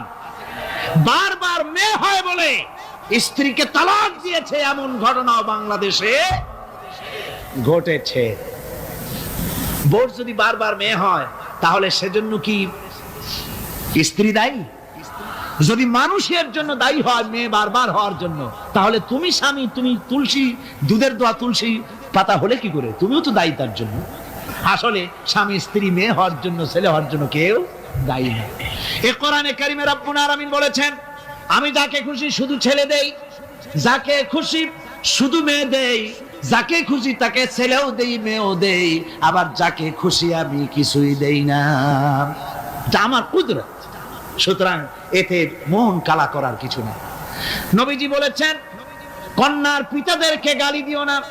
অনেকে টিটকারি করে, বারবার মেয়ে হয় ছেলে একটাও হয় না, সেই জন্য টিটকারি বুটকারি করে। আল্লাহ নবী বলেছেন, মেয়ের পিতাকে গালি দিও না, ঠাট্টা করো না, যেহেতু আমি মুহাম্মদ রাসূলুল্লাহ সাল্লাল্লাহু আলাইহি ওয়াসাল্লাম, আমি মেয়েদের পিতা, আমি নিজে মেয়েদের পিতা। খবরদার মেয়েদের পিতাকে গালি দিও না। রাসূলুল্লাহ বলেছেন, আকাশের নিচে জমিনের উপরে খাদিজার মতো মহিলা আর নাই। সেই হযরতে খাদিজা রাসূলের 4টি মেয়ে পেটে ধারণ করেছিলেন। সুবহানাল্লাহ। মেয়ের প্রতি রাসূলুল্লাহ যথেষ্ট মহব্বত করতেন, মেয়েকে খুব ভালোবাসতেন হুজুর সাল্লাল্লাহু আলাইহি ওয়াসাল্লাম।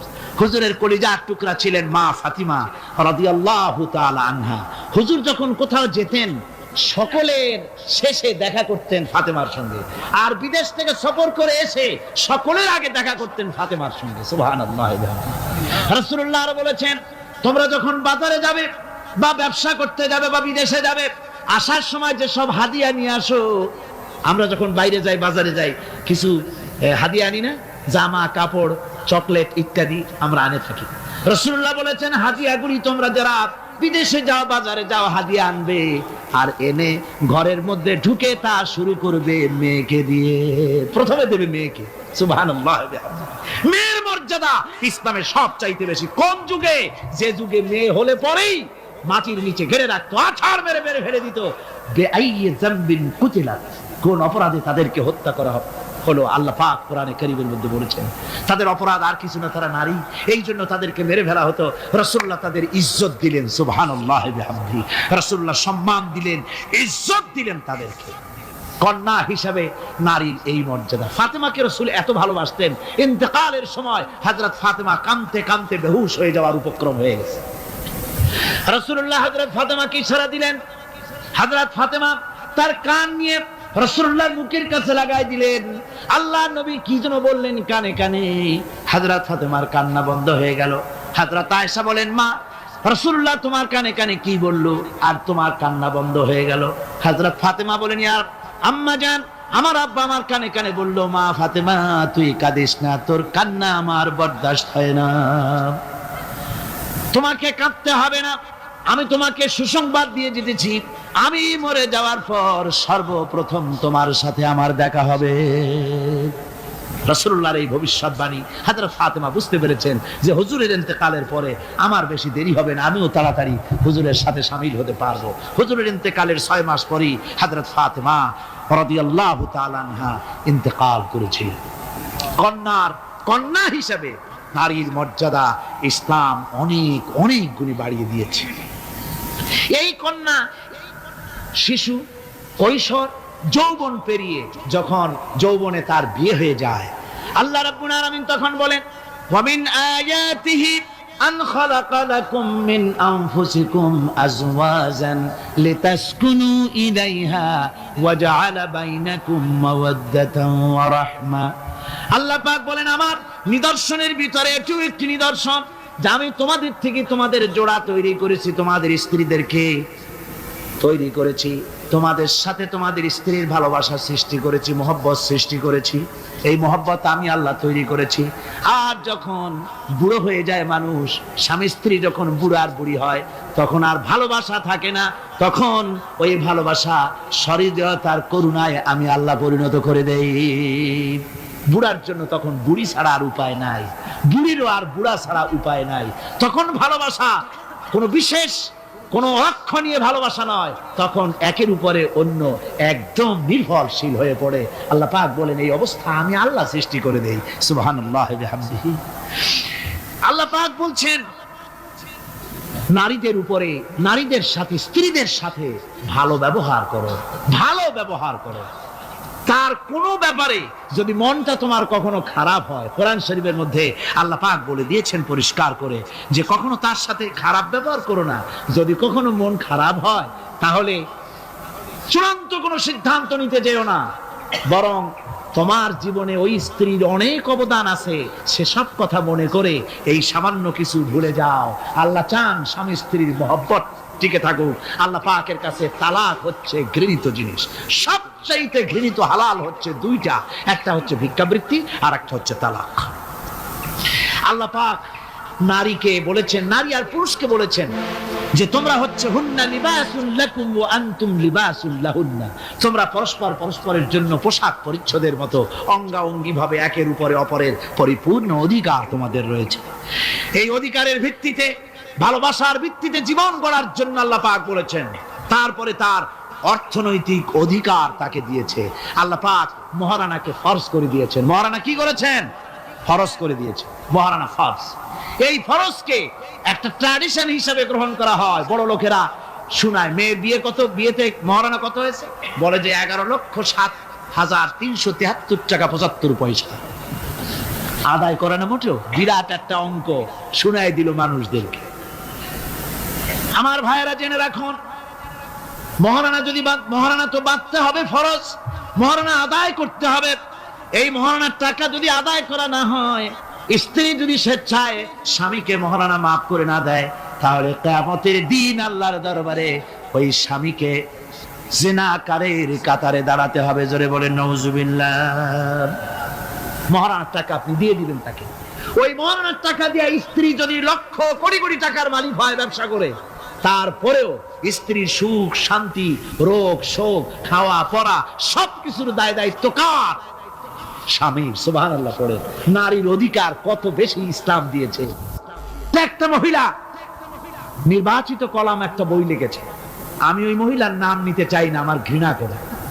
এই মহিলা লিখেছে যে রাসূলুল্লাহ বলেছেন পৃথিবীর সমস্ত জিনিস হচ্ছে ভোগের সামগ্রী, তার মধ্যে শ্রেষ্ঠ ভোগের সামগ্রী হচ্ছে নারী। নাউযুবিল্লাহি মিন যালিক। এমন কথা রাসূল বলেন না। রাসূল বলেছেন দুনিয়া কুল্লুহা মাতাউন ওয়া খায়রুল মাতাউদ দুনিয়া ইমরাতুস সালিহা। হুজুর বলেছেন পৃথিবীর সবকিছুই সম্পদ, এই সম্পদের মধ্যে শ্রেষ্ঠ সম্পদ হচ্ছে ন্যায়পরায়ণা নারী, সচ্চরিত্রা নারী শ্রেষ্ঠ সম্পদ, নিয়ামত। আর সেইটারে বানাইছে ভোগের সামগ্রী। আয়াত হাদিস তার ইচ্ছে মতো ব্যাখ্যা করেছে। সে লিখেছে যে এতদিন পুরুষ নারীকে ধর্ষণ করেছে, নারীদের কি হলো? তোমরাও পুরুষ ধর্ষণ করো। নাউজুবিল্লাহ পড়ে। এ আবার সরকারি চাকরি করে, তারপরেও মুসলমান দেশে এই শয়তানের চাকরিও থাকে। নাউজুবিল্লাহ পড়ে। আশ্চর্য কথা। আমি জানতে পেরেছি এই মহিলা অনেকগুলি স্বামী কর্তৃক পরিত্যক্তা, সেই জন্য পুরুষের উপরে তার দারুণ ঘৃণা, পুরুষের উপরে তার দারুণ ঘৃণা, ধর্মের উপরে তার দারুণ ঘৃণা। সে এখন কমিউনিস্টদের একটা বাছাই করা একটা লাঠি, এটা দিয়ে কোরআন হাদিসের অপব্যাখ্যা করে করে এগুলি সে করে যাচ্ছে নির্বিঘ্নে। সরকার কোনো কথা বলছে না। সরকার যে কথা বলছে না, এর জবাব সরকারকে দিতে হবে, আল্লাহর কাছে দিতে হবে, কোনো সন্দেহ নাই। আল্লাহকে গালি দেওয়া হচ্ছে, নবীকে গালি দেওয়া হচ্ছে, রসুলকে গালি দেওয়া হচ্ছে, বেহেশতকে গালি দেওয়া হচ্ছে, অথচ সরকার একদম চুপচাপ। নাটকের মধ্যে আরবি পড়া নিষেধ করা হচ্ছে। আমি প্রথম দিন বলেছিলাম, কি জানি নাটকের না, বারান্দা। আচ্ছা যাই হোক, সেই নাটকের মধ্যে দেখানো হচ্ছে যে আলিফ বা তাসা পড়াচ্ছে মৌলবি একজন, হোক না, একটা হিন্দুর স্ত্রী, মুসলমান সে, কিন্তু বউ হিন্দু, সে হয়েছে নায়িকা। সে এসে বলছে এসব বন্ধ করো, অ ক খ পড়ো। এই কথার জাস্টিফিকেশন হতো যদি ছেলেরা এ বি সি ডি পড়তে থাকতো, আর যদি বলা হতো সব বন্ধ কর, অ ক খ পড়, এর একটা যৌক্তিকতা ছিল, ঠিক না? পড়তেছে আলিফ বা তাসা, সব বন্ধ কর, তার মানে কি? আলিফ বা তাসা হলো কোরআন, এর মানে কি? কোরআন। সুতরাং টেলিভিশনের মাধ্যমে কোরআনকে বন্ধ করার চেষ্টা চালাচ্ছে ভারতের গোলামেরা। সরকার চুপ করে থাকছে, সরকার নীরব। এর জবাব সরকারকে পেতে হবে, এড়াতে পারবেন। সুতরাং বলতেছিলাম, নারীর অধিকার প্রতিষ্ঠিত করেছে ইসলাম। কে করেছে? ইসলাম বলেছে মহারানার টাকা আদায় করে দাও। সেই মহারানার টাকা আদায় করা হলো না, এখন উল্টা, এখন মহারানা আদায় করে পুরুষেরা। সেটার নাম কি? যৌতুক। কন্যা পক্ষের কাছের থেকে যৌতুক নামে কৌতুক করে। ছেলে যখন ম্যাট্রিক পাস করে তখন ছেলের পিতা এতটুকুন হা করে, যখন বিএ পাস করে এতটা করে, যখন এমএ পাস করে ছেলের বাবা তখন হাঙ্গরের মতো এতটা হা করে। যত টাকা খরচ হয়েছে মেয়ের বাপের কাছ থেকে কড়ায় গন্ডায় উসুল করে নেব। তারপরে ছেলে আর মেয়ের বিবাহ ঘটায় দেয়, মাঝখানে ওটারে কি করে? হ্যাঁ, ঘটক। এই ঘটক ঘটকালি করে। অমুকের ছেলে ইঞ্জিনিয়ার, খুব ভালো ছেলে, দারুণ ভালো। বলে কত ভালো? থানায় খুব রিপোর্ট আছে, যাই দেখো। খুব ভালো ছেলে। তা কি লাগবে? কালার টেলিভিশন লাগবে 10টা, তারপরে পাজেরো জিপ লাগবে, 14 লক্ষ টাকা ক্যাশ লাগবে, আবুধাবিতে চাকরি লাগবে, ওয়াশিংটন ডিসিতে বাড়ি করে দেওয়া লাগবে।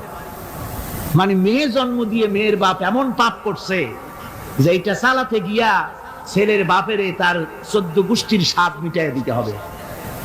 এমন ছোট লোক, এমনই ছোট লোক কন্যার পিতার কাছ থেকে চাইয়ে চাইয়ে আদায় করে নেয়। এর চাইতে ভিক্ষুক, এর চাইতে খয়রাতি, এর চাইতে ছোট লোক আর কেউ হতে পারে না। লজ্জা করা উচিত, শরম করা উচিত, মনে করা উচিত ওই লোক তো তার কলিজার টুকরাটাই আমাকে দিয়ে দিচ্ছে। 16 বছর 20 বছর লালন পালন করে কলিজার টুকরা মেয়েটাই তো আমাকে দিয়ে দিচ্ছে, আবার টেলিভিশন চাই কেন? ঘটক যা কন্ট্রাক্ট করলো যদি তার থেকে কিছু কম হয়, বিয়া ভাঙ্গে যায়, তাহলে বোঝা গেল কি মেয়ে বিয়ে করলো না টেলিভিশন বিয়ে করলো? তাহলে মেয়েটে বাদ দিয়ে টেলিভিশন কিনে তাই নিয়ে ঘুমাও। নাউজুবিল্লাহি মিন যালিক। কপাল পোড়া মুসলমান। মুসলমান, যৌতুক মুসলমানদের জন্য দাবি করে আদায় করে নেওয়া জায়েজ নাই। আপনারা আমাকে জবাব দেন, শূকরের মাংস খাওয়া মুসলমানের জন্য কি হারাম? পায়খানা খাওয়া মুসলমানের জন্য কি হারাম? মনে রাখুন, শূকরের মাংস আর পায়খানা খাওয়া মুসলমানদের জন্য যেমন হারাম, যৌতুকের একটা সুতা দাবি করে আদায় করা ঠিক সেরকম হারাম। চিটাগং এবং চট্টগ্রামের বাইরের থেকে আগত মুসলমানেরা, আমি জিজ্ঞেস করতে চাই, যাদের ছেলে আছে যৌতুক নামের এই অপদার্থ কৌতুক মানবতার সাথে এই প্রহসন আদায় করে দাবি করে যৌতুকের টাকা গ্রহণ করার মতো শূকরের মাংস পায়খানা আপনারা খাবেন? জোরে বলেন, খাবেন? যারা ছেলের পিতা আছেন, কোরআনের মাহফিলে হাত উঁচু করে আমাকে দেখাতে হবে, কন্যা পক্ষের কাছ থেকে দাবি করে একটা সুতা আদায় করবেন না। কারা তারা? হাত উঁচু করে দেখা, হাত উঁচু করে রাখতে হবে। আলহামদুলিল্লাহ, হাত নামান, হাত নামান। আমি বলেছিলাম ছেলেদের পিতারা হাত তুলবে, কিন্তু বাচ্চা ছেলেরাও হাত তুলে ফেলেছে। অসুবিধা নাই, সব শিশুরা ঘুমিয়ে আছে, কি জানি লক্ষ পিতা লক্ষ শিশু ঘুমিয়ে আছে। হ্যাঁ, সব শিশুদের অন্তরে।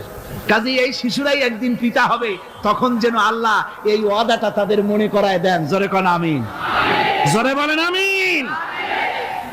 আপনাদের জানা মতে যদি যৌতুক কেউ আদায় করে টের পান, সালাম দিবেন না, তার সঙ্গে সামাজিক বয়কট করবেন, যেহেতু সে নারী নির্যাতনকারী।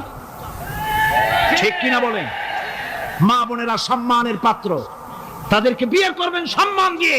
আপনি টাকা দিয়ে বিয়ে করবেন, আপনাকে পয়সা দেওয়া হবে কেন? শ্বশুর যদি ইচ্ছে করে আপনাকে একটা কলম দেয়, শেরওয়ানি কাপড় দেয়, এই তো যথেষ্ট। আবার থালাবাটি ঘড়ি দিতে হবে, তুমি কি খয়রাতি? সম্মান থাকা উচিত, পার্সোনালিটি থাকা উচিত। শ্বশুরের টাকা দিয়ে বড়াই করবে, শ্বশুরের টাকা দিয়ে বাড়ি করবা, চাকরি করবা, লজ্জা করে না মুসলমান? নারী জাতির সম্মান আল্লাহ দিয়েছেন। কে দিয়েছেন? স্ত্রীকে রাসূলুল্লাহ কত ভালোবাসতেন। আল্লাহর নবী বলেছেন, আমার কাছে 3টা জিনিস প্রিয়, একটা হচ্ছে সুগন্ধি, একটা হচ্ছে নামাজ, আর একটা হচ্ছে স্ত্রী। সুবহানাল্লাহ। স্ত্রী আমার কাছে প্রিয়। হুজুর বলেছেন তোমাদের মধ্যে সেই ব্যক্তি উত্তম যে ব্যক্তি তার স্ত্রীর কাছে উত্তম। আমি আমার স্ত্রীদের কাছে উত্তম ব্যক্তি। সুবহানাল্লাহ।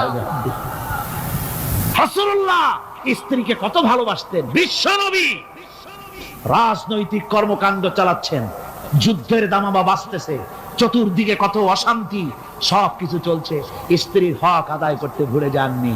রাতের বেলায় হযরত আয়েশার বয়স কম, তাকে নিয়ে রাসূলুল্লাহ একটু সুযোগ পেয়েছেন, বলছেন আয়েশা সব তো ঘুমিয়ে, চলো আমরা একটু দৌড়াই। ওই যে দূরে একটা জিনিস দেখা যায়, দৌড় দাও দেখি কে আগে যায়। দুজনে দৌড় প্রতিযোগিতা করলেন। দৌড় প্রতিযোগিতায় হযরত আয়েশা ফার্স্ট হলেন, হুজুর পিছনে পড়ে গেলেন।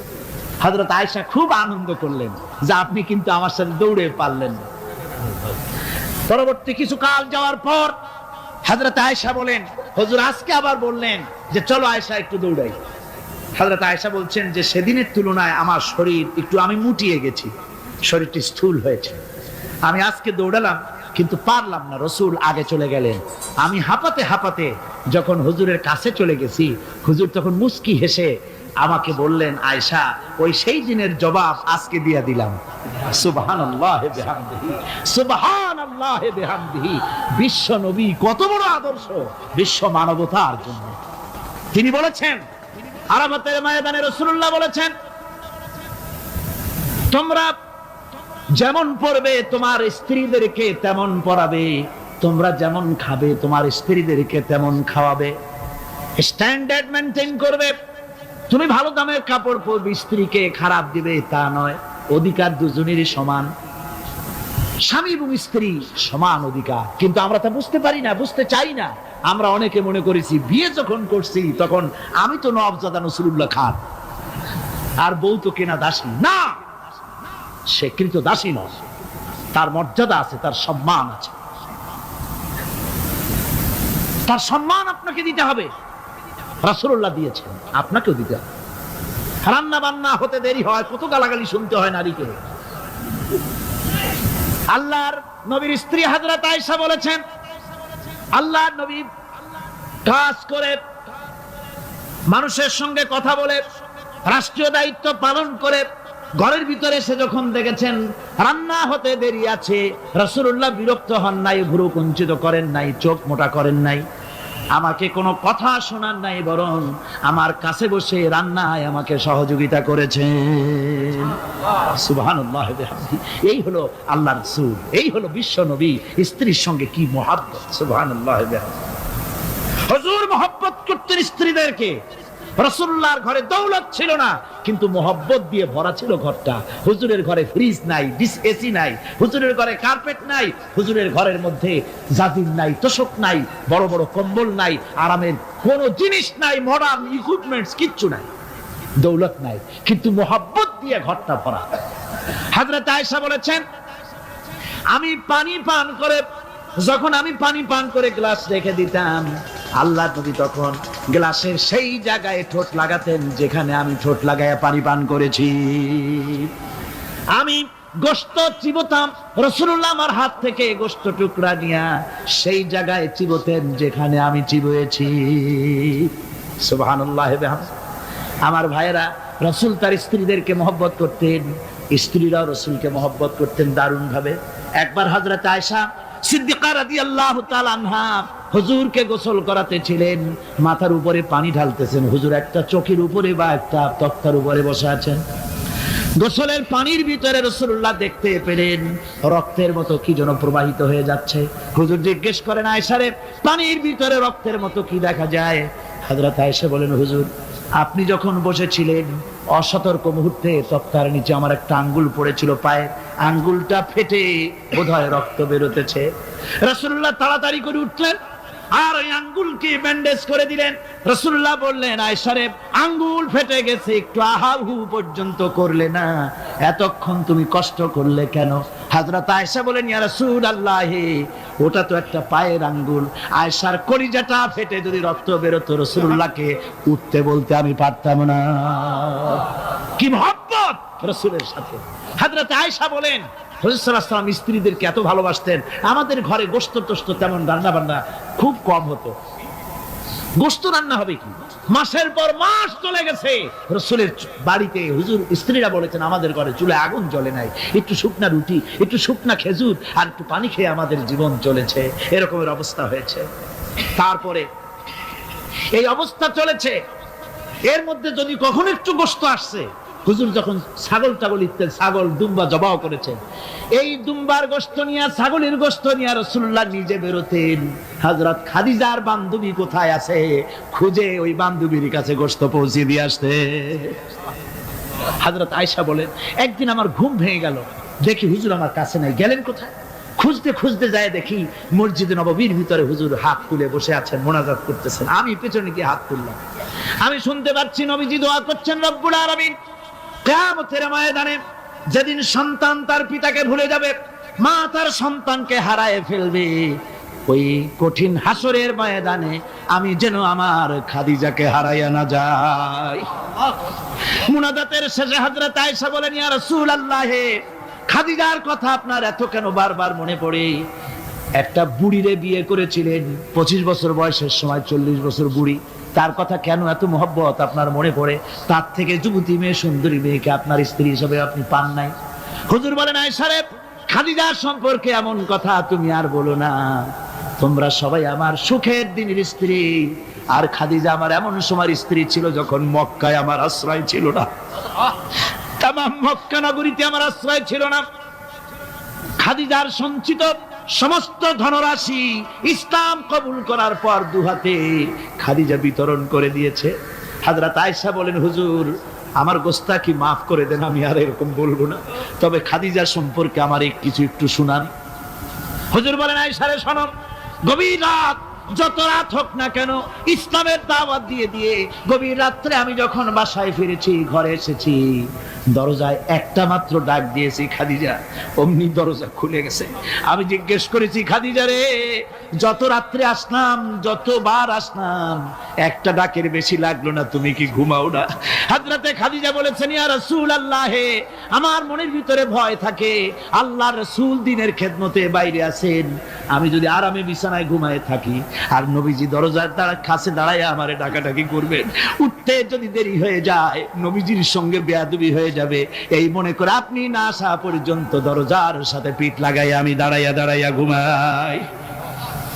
আমার ভাইরা, হযরতে খাদিজার ইজ্জত স্বয়ং আল্লাহ দিয়েছেন। কে দিয়েছেন?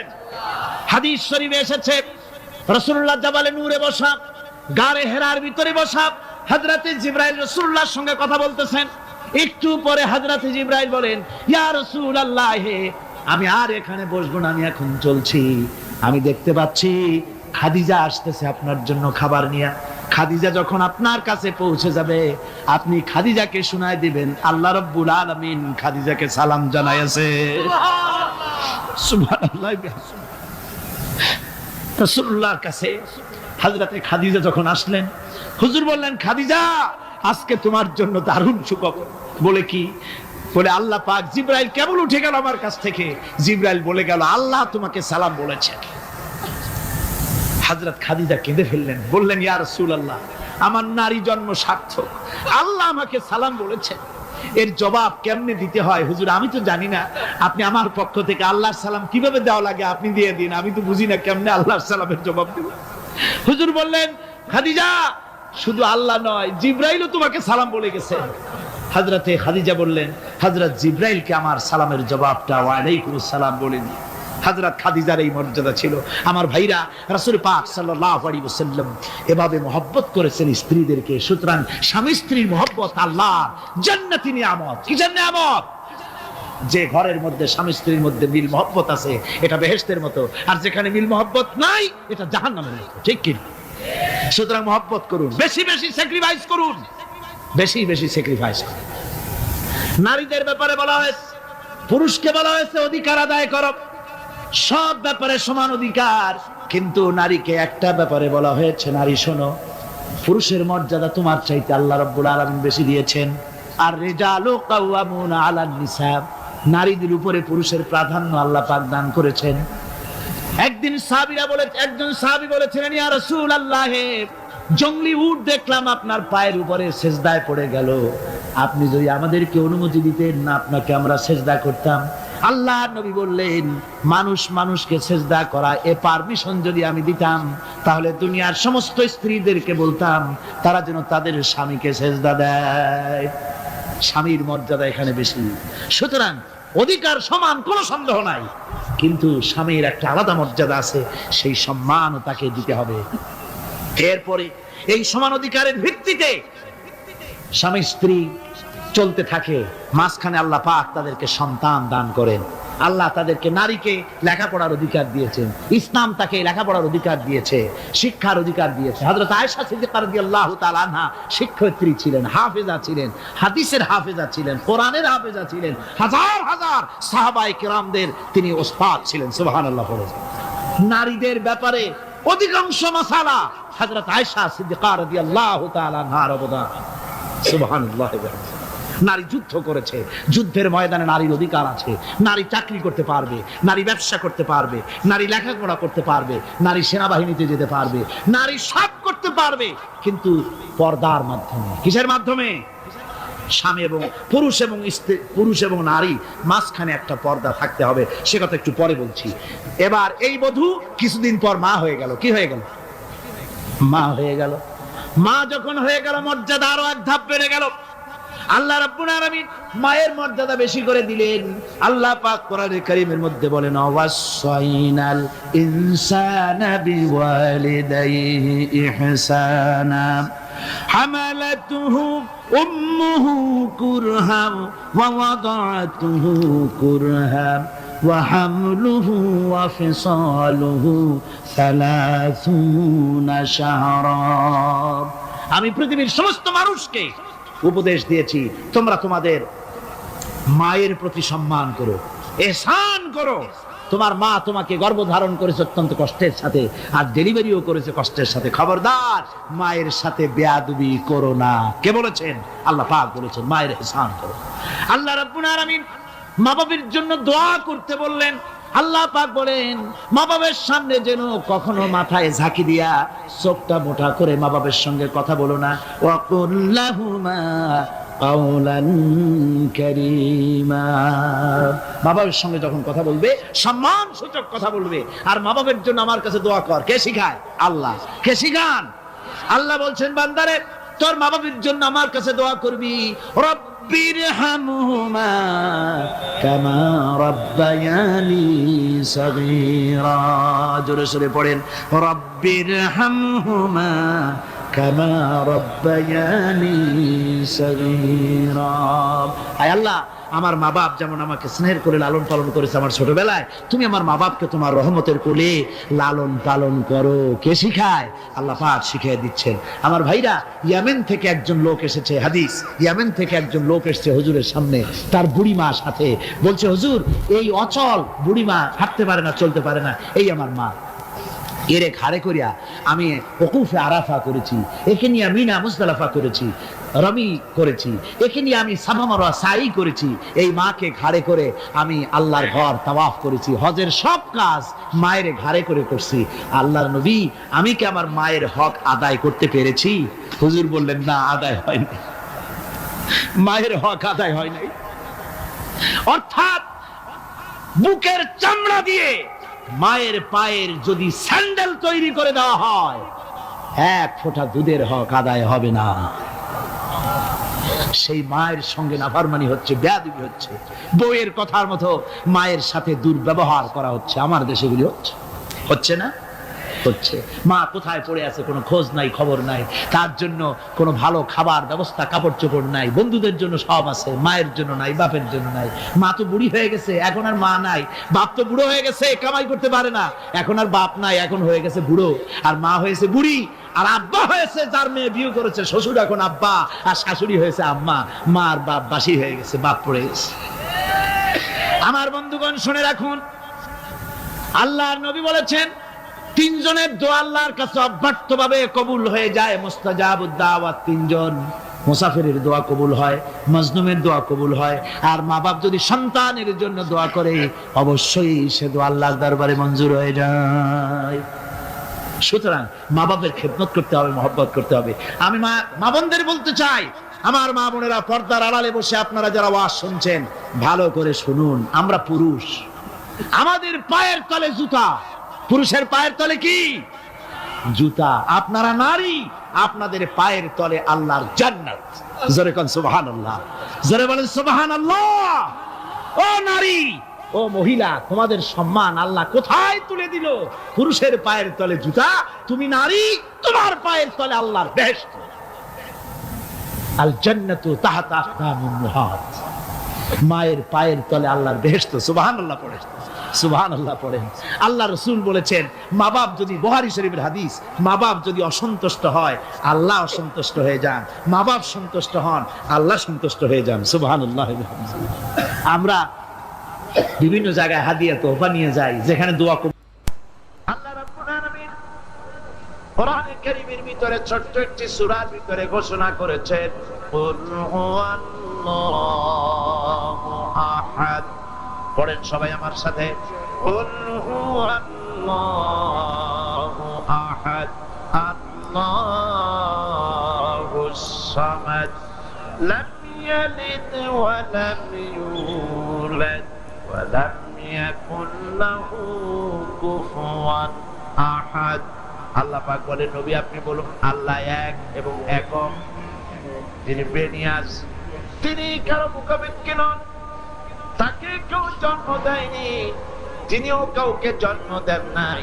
আকাশ আর জমিনে আল্লাহ পাকের সমকক্ষ কেউ নাই।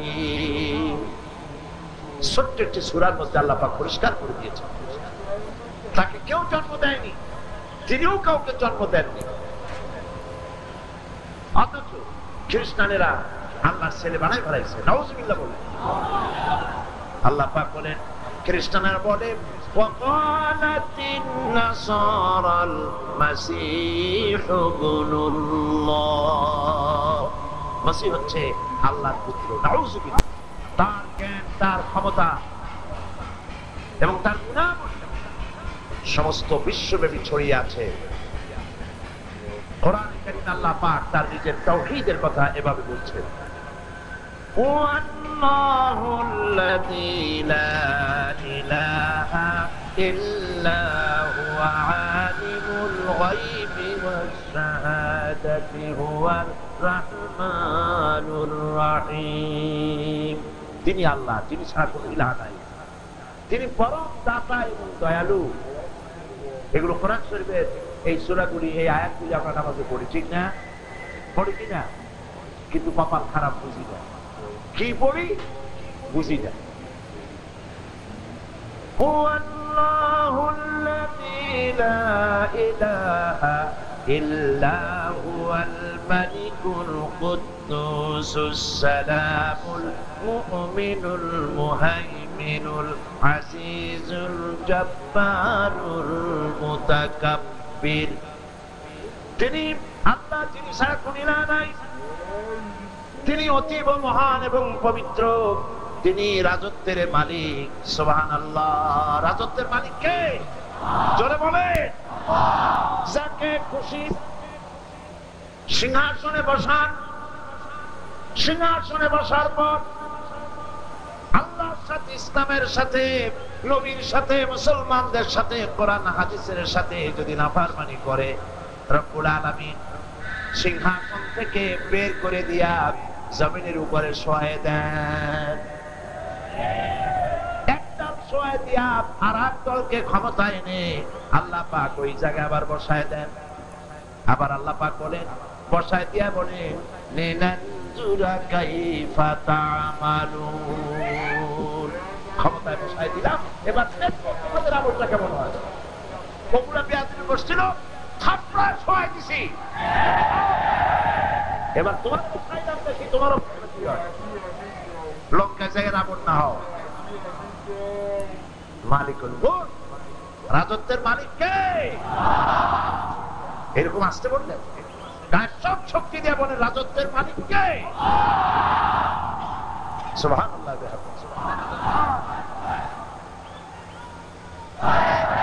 তিনি অতীব পবিত্র, মহান, তিনি শান্তির ধারক। আসসালাম, শান্তির ধারক। আর মুমিন, নিরাপত্তার আধার। তোমরা শান্তি শান্তি করিয়া মরলেও পাবে না।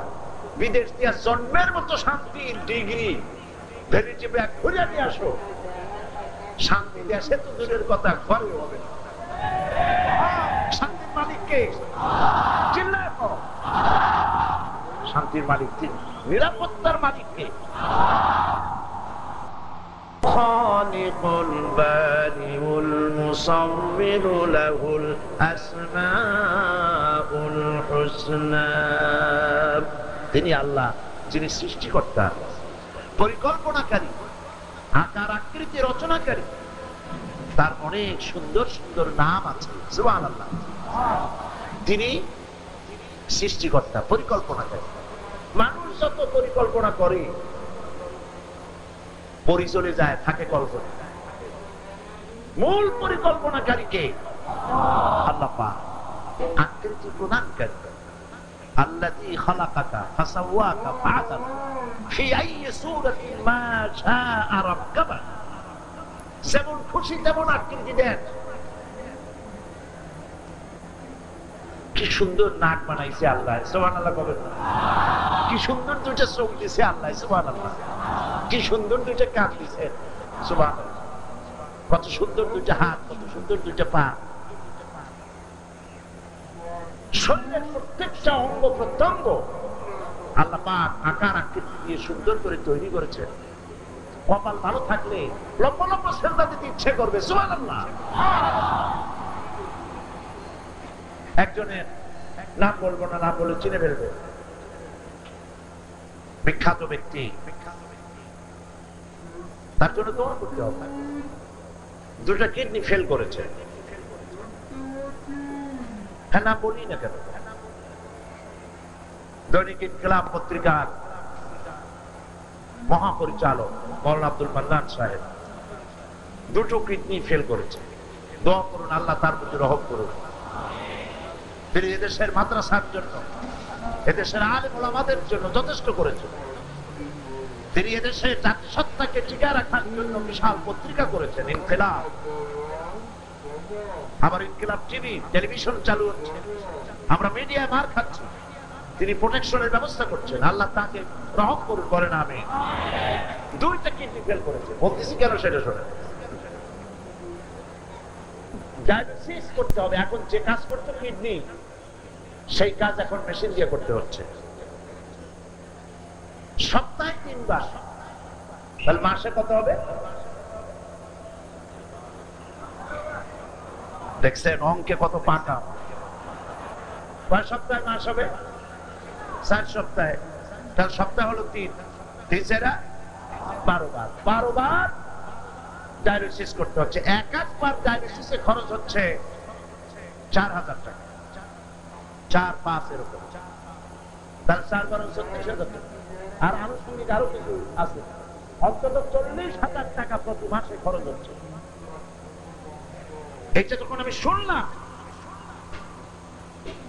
আমার আল্লাহর ভয় মাথা নত হয়ে আসলো, সুবহানাল্লাহ। আমার বয়স এখন 61 বছর। যার বয়স 60 বছর 70 বছর হয়ে গেছে, ডায়ালিসিস শুরু হয়ে গেছে। যদি এই ডাক্তাররা যে ভাড়াটা নিচ্ছে, এই ভাড়াটা যদি আল্লাহ চাইতেন প্রতি মাসে 40,000 টাকা দিবা, প্রতি মাসে 40,000, 14 গোষ্ঠী বিক্রি করলেও তো কিডনি ভাড়া দিতে পারতাম না, ঠিক কিনা? সুবহানাল্লাহ। আল্লাহকে বলি, আল্লাহ যাদের কিডনি খারাপ হয়েছে ভালো বানায় দাও। আমাদের জামাত ইসলামের এক রোকন, এক কর্মী মাওলানা শামসুদ্দিন সাহেব বার্ডেম হসপিটালে আছেন, তারও 2টা কিডনি ফেল করেছে। দোয়া করুন আল্লাহ গুলো ভালো করে দেন। আর আমাদের যাদের ভালো আছে, আল্লাহ তুমি যত নিয়ামত আমাদের শরীরে দিছো, মৃত্যু পর্যন্ত দয়া করে ভালো রাখো। এর একটাও তুমি নষ্ট করে দিও না। আল্লাহ পাক বলছে, আমি আকৃতিতে সৃষ্টি করি, পরিকল্পনা করি, আকৃতিতে। সুবহানাল্লাহ। সেই আল্লাহরে বাদ দিয়ে ভাই যাও কই? কোথায় দৌড়াবে? কার? يسبح له ما في السماوات والأرض وهو العزيز الحكيم। আসমান ও জমিনে যা কিছু আছে সব তার প্রশংসা করছে, একমাত্র তোমরাই করো না। আরে তোমরাই করছো। আল্লাহ রাব্বুল আলামিন আকাশ এবং জমিনে যা তিনি সৃষ্টি করেছেন সব তার ইবাদত করে, তারই জিকির করে, তারই তাসবিহ পড়ে। আপনারা লক্ষ্য করে দেখবেন পৃথিবীতে গাছপালা, তরুলতা, কীট পতঙ্গ সব আল্লাহর জিকির করছে। বাতাস তার সনসন রবে, পাতাগুলি তার মরমর রবে, নদীর পানিগুলি কুলু কুলু নাদে, সব আল্লাহর জিকির করে। তোমরা বোঝো না? পাখিগুলি কুহু কুহু করে ডাকে, বহু কথা কও বলে ডাকে। হলুদ পাখি, হলদি পাখি আছে না? চট্টগ্রামে নাই? আছে। পাখিটা কি বলে? বউ কথা কও না স্বামী কথা কও? কি বলে? বউ কথা কও। ওর বউ যে কবে থেকে ওর উপর অভিমান করে আছে আল্লাহ জানে। সেই ছোটবেলা থেকে শুনতেছি বউ কথা কও, বউ কথা কই। তোমরা এই সমস্ত শব্দ দিয়ে নিজেরা কল্পনা করে, যা তোমরা মনে মনে কল্পনা করে মিশাও শব্দগুলি, আসলে তা না। প্রত্যেকে তার তাসবিহর কায়দা জানে। পাখিগুলি, জন্তুগুলি, প্রাণীগুলি, গাছগুলি, পালাগুলি, যা কিছু আছে পৃথিবীতে সব আপন আপন ভাষায় আল্লাহ রাব্বুল আলামিনের জিকির করে। তোমার কানে তুমি শুনতে পাও কুহু কুহু, আসলে সেটাকে আল্লাহ আল্লাহ আল্লাহ আল্লাহ আল্লাহ আল্লাহ, সব আল্লাহর তাসবিহ করছে, গুণগান করছে। গাছেরা দাঁড়ায় দাঁড়ায় করতেছে, পৃথিবীর বৃক্ষগুলি দাঁড়িয়ে দাঁড়িয়ে আল্লাহর জিকির করে, তাসবিহ করে। পশুগুলি, চার পায়া পশুগুলি রুকুর হালতে আল্লাহর জিকির করে। ব্যাঙেরা তাশাহুদের কায়দায় জিকির করে। সাপগুলি বুকে হেঁটে হেঁটে, উভচর প্রাণী যারা মাটির সাথে বুক লাগাইয়া চলে, এরা সেজদার হালতে জিকির করে। কিন্তু মানুষকে আল্লাহ রাব্বুল আলামিন আশরাফুল মাখলুকাত হিসাবে সৃষ্টি করেছেন বলে এক রকম জিকিরের ব্যবস্থা করেন নাই। সৃষ্টি জগতের সমস্ত সৃষ্টি জগৎ যত কায়দায় জিকির করে, আল্লাহ তার বান্দাকে, মানুষকে সব কায়দায় বান্দাকে করার তৌফিক দিয়েছেন। কোরআনে কারীম আল্লাহ পাক বলেন, আল্লাযীনা ইয়াযকুরুনা আল্লাহা কিয়ামান ওয়া কুউদান ওয়া আলা জুনুবিহিম। দাঁড়ানো অবস্থায়, বসা অবস্থায়, শোয়া অবস্থায়, সকল অবস্থায় আল্লাহ তার বান্দাকে জিকিরের ব্যবস্থা করেছেন, তাসবিহর ব্যবস্থা করেছেন। বান্দা করতে পারে। পৃথিবীর সমস্ত মানুষ, পৃথিবীর সমস্ত প্রাণী যখন নিজে খায়, রুজি যখন খায়, রুজি খাওয়ার সময়, খানা খাওয়ার সময় খানার কাছে মাথা ঝুঁকাইয়া দেয়, ঠিক না? গরুর দিকে তাকান, গরু খাদ্যের উপরে তার মাথা ঝুঁকায়। গরু, কুকুর, শূকর, বিড়াল, ইঁদুর, পাখি, জন্তু, জানোয়ার সব খাবারের উপরে মাথা রেখে, মুখ রেখে খায়। আল্লাহ রাব্বুল আলামিন আশরাফুল মাখলুকাত মানুষকে রিজিকের কাছে মাথা নত করার ব্যবস্থা করেন নাই। রুজি তোমার মুখের কাছে চলে আসবে, তোমার রিজিক, তোমার মাথা রিজকের কাছে নত হবে না, নত হবে কেবলমাত্র রাজ্জাকের কাছে। আল্লাহর কাছে মাথা নত হবে। সুবহানাল্লাহ।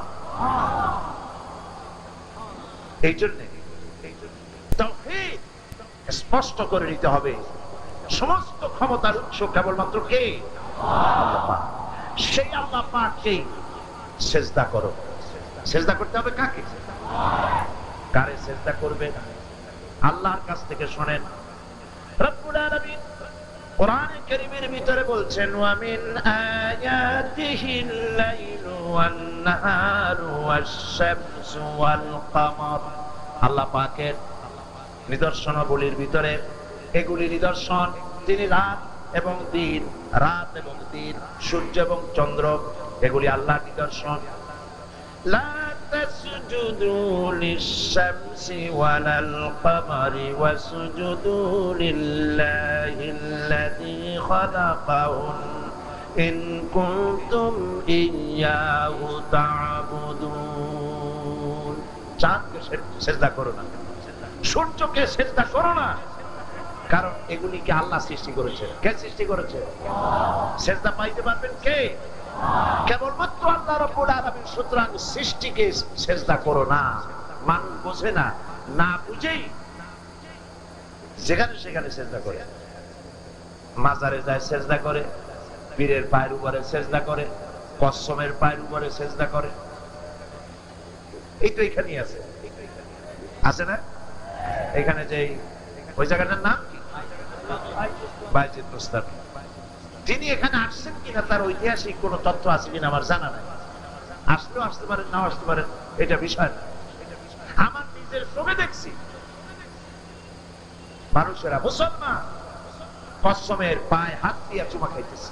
নাউজুবিল্লাহ। হায় রে কপাল। মানুষ যখন আল্লাহরে ছাড়িয়া দেয়, আল্লাহ কোন জায়গায় নেয় দেখেন, কোথায় নিয়ে গেছে।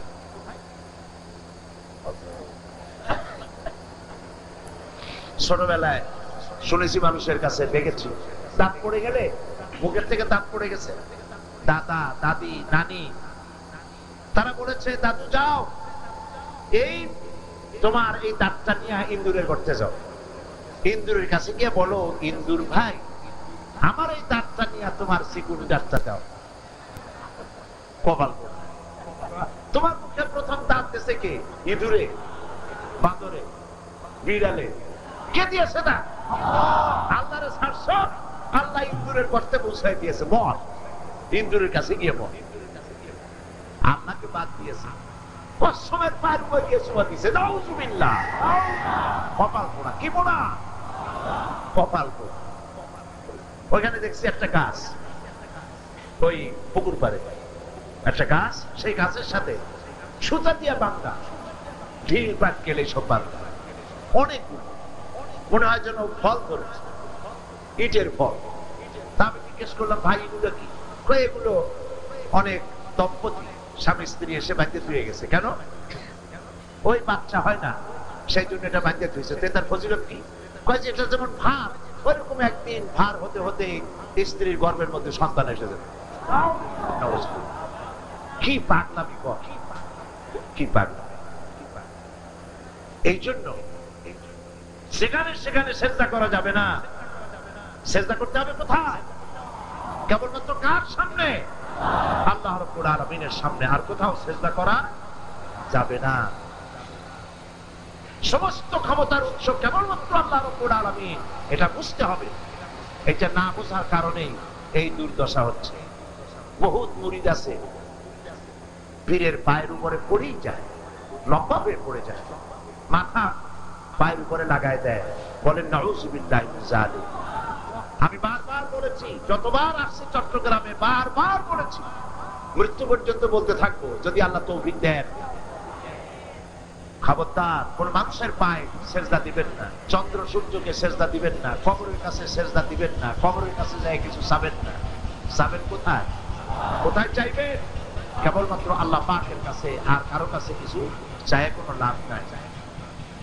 এই লাভ যে নাই সেটাও যে কতবার বুঝাইছি। বড় পীর আব্দুল কাদের জিলানী রাহমাতুল্লাহ আলাইহির কবরে গেছে কেউ, যায় বাংলায় বলতেছে, বড় পীর সাহেব হুজুর আমার ছেলে হয় না, ছেলে দেন। আচ্ছা আপনারা বলেন, বড় পীর সাহেব বাংলা জানেন? আর তিনি কি ওখানে আছেন? থাকলেও সজাগ আছেন না ঘুমে আছেন? আমার তো কিছু জানা না, তা আমি ওখানে গিয়ে মরি কেন? এটা খাজা মঈনুদ্দিন চিশতি রাহমাতুল্লাহ আলাইহি জানেন না, বড় পীর সাহেবও জানেন না, ওরা বাংলা জানেন না। আপনি বাংলা গিয়ে সেখানে কিছু চাইলেন, চাইতে হবে কেবলমাত্র কার কাছে? আল্লাহ রাব্বুল আলামিনের কাছে। আমার গলায় না চালায়া শেষ পর্যন্ত আমার জন্মদাতা পিতা তার রুমের ভিতরে আমি ঢুকে পড়লাম, দেখি আমার বাবা গভীর ভাবে মগ্ন, আমার বাবার গলায় ছুরি চালায় আমার বাবারে আমি হত্যা করে ফেললাম। বাবার রক্তে গোটা খাল লাল হয়ে গেল। এক পর্যায়ে আমার মনের ভিতরে আর ভালো লাগে না, আমি মনে মনে সিদ্ধান্ত নিলাম আমি আর দুনিয়া বেঁচে থাকবো না, এবার আমি আমারে হত্যা করব, আমি আমারে জবাই করে আমি আত্মহত্যা করে মারা যাব, আমি সুইসাইড করে মারা যাব।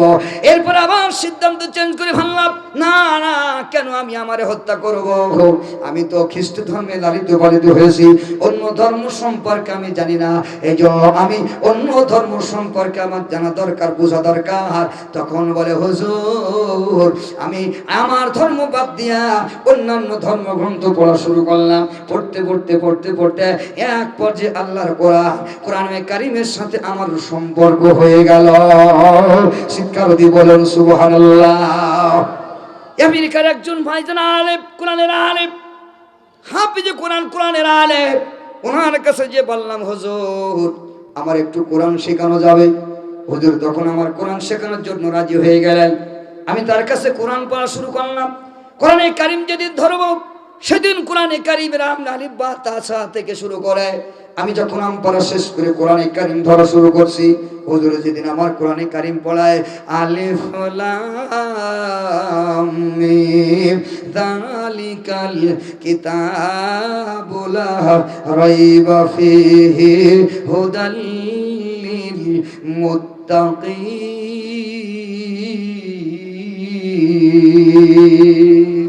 আমার গায়ের লোমগুলি কালা হতে লাগলো, আমার দেহের ভিতরে প্রশান্তি আসতে লাগলো, এত ভালো আমার লাগতে লাগলো রে।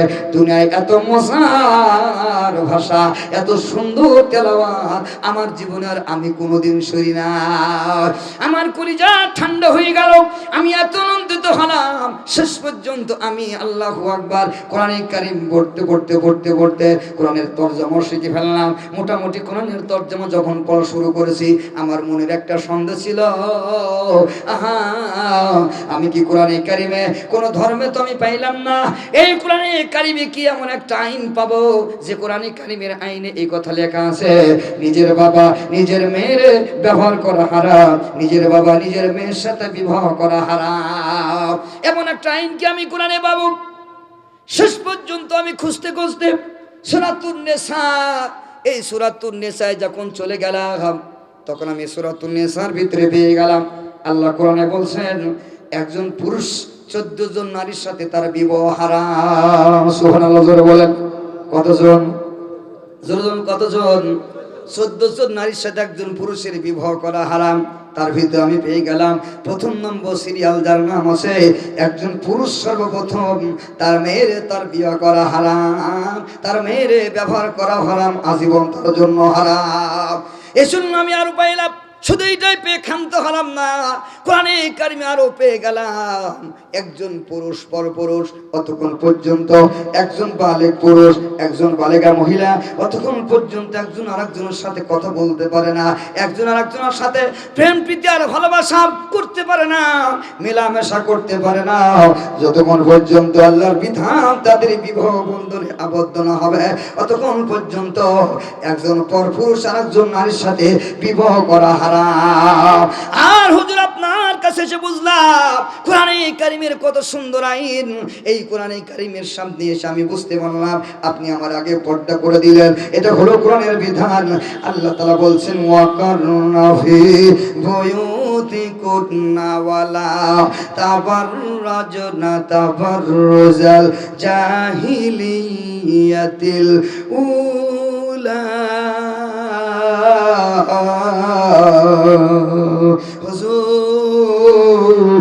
এত সুন্দর নিয়ম কোরআনে কারিমে আছে আমি বুঝতে পারি নাই, এটা পড়ার পরে আমার বুঝে আসলো আল্লাহর কসম আল্লাহর জমিনে শ্রেষ্ঠ ধর্ম সুন্দর ধর্ম যদি থেকে থাকে একমাত্র ইসলাম ধর্ম ছাড়া এত সুন্দর ধর্ম শ্রেষ্ঠ ধর্ম আল্লাহর জমিনে আর কোন ধর্ম হতে পারে না।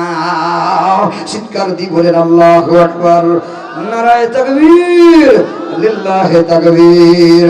কোরআন হাদিসের আলো, নারায়ে তাকবীর, লা ইলাহা ভিতরে ঢুকে পড়ি লা ইলাহা ইল্লাল্লাহ লা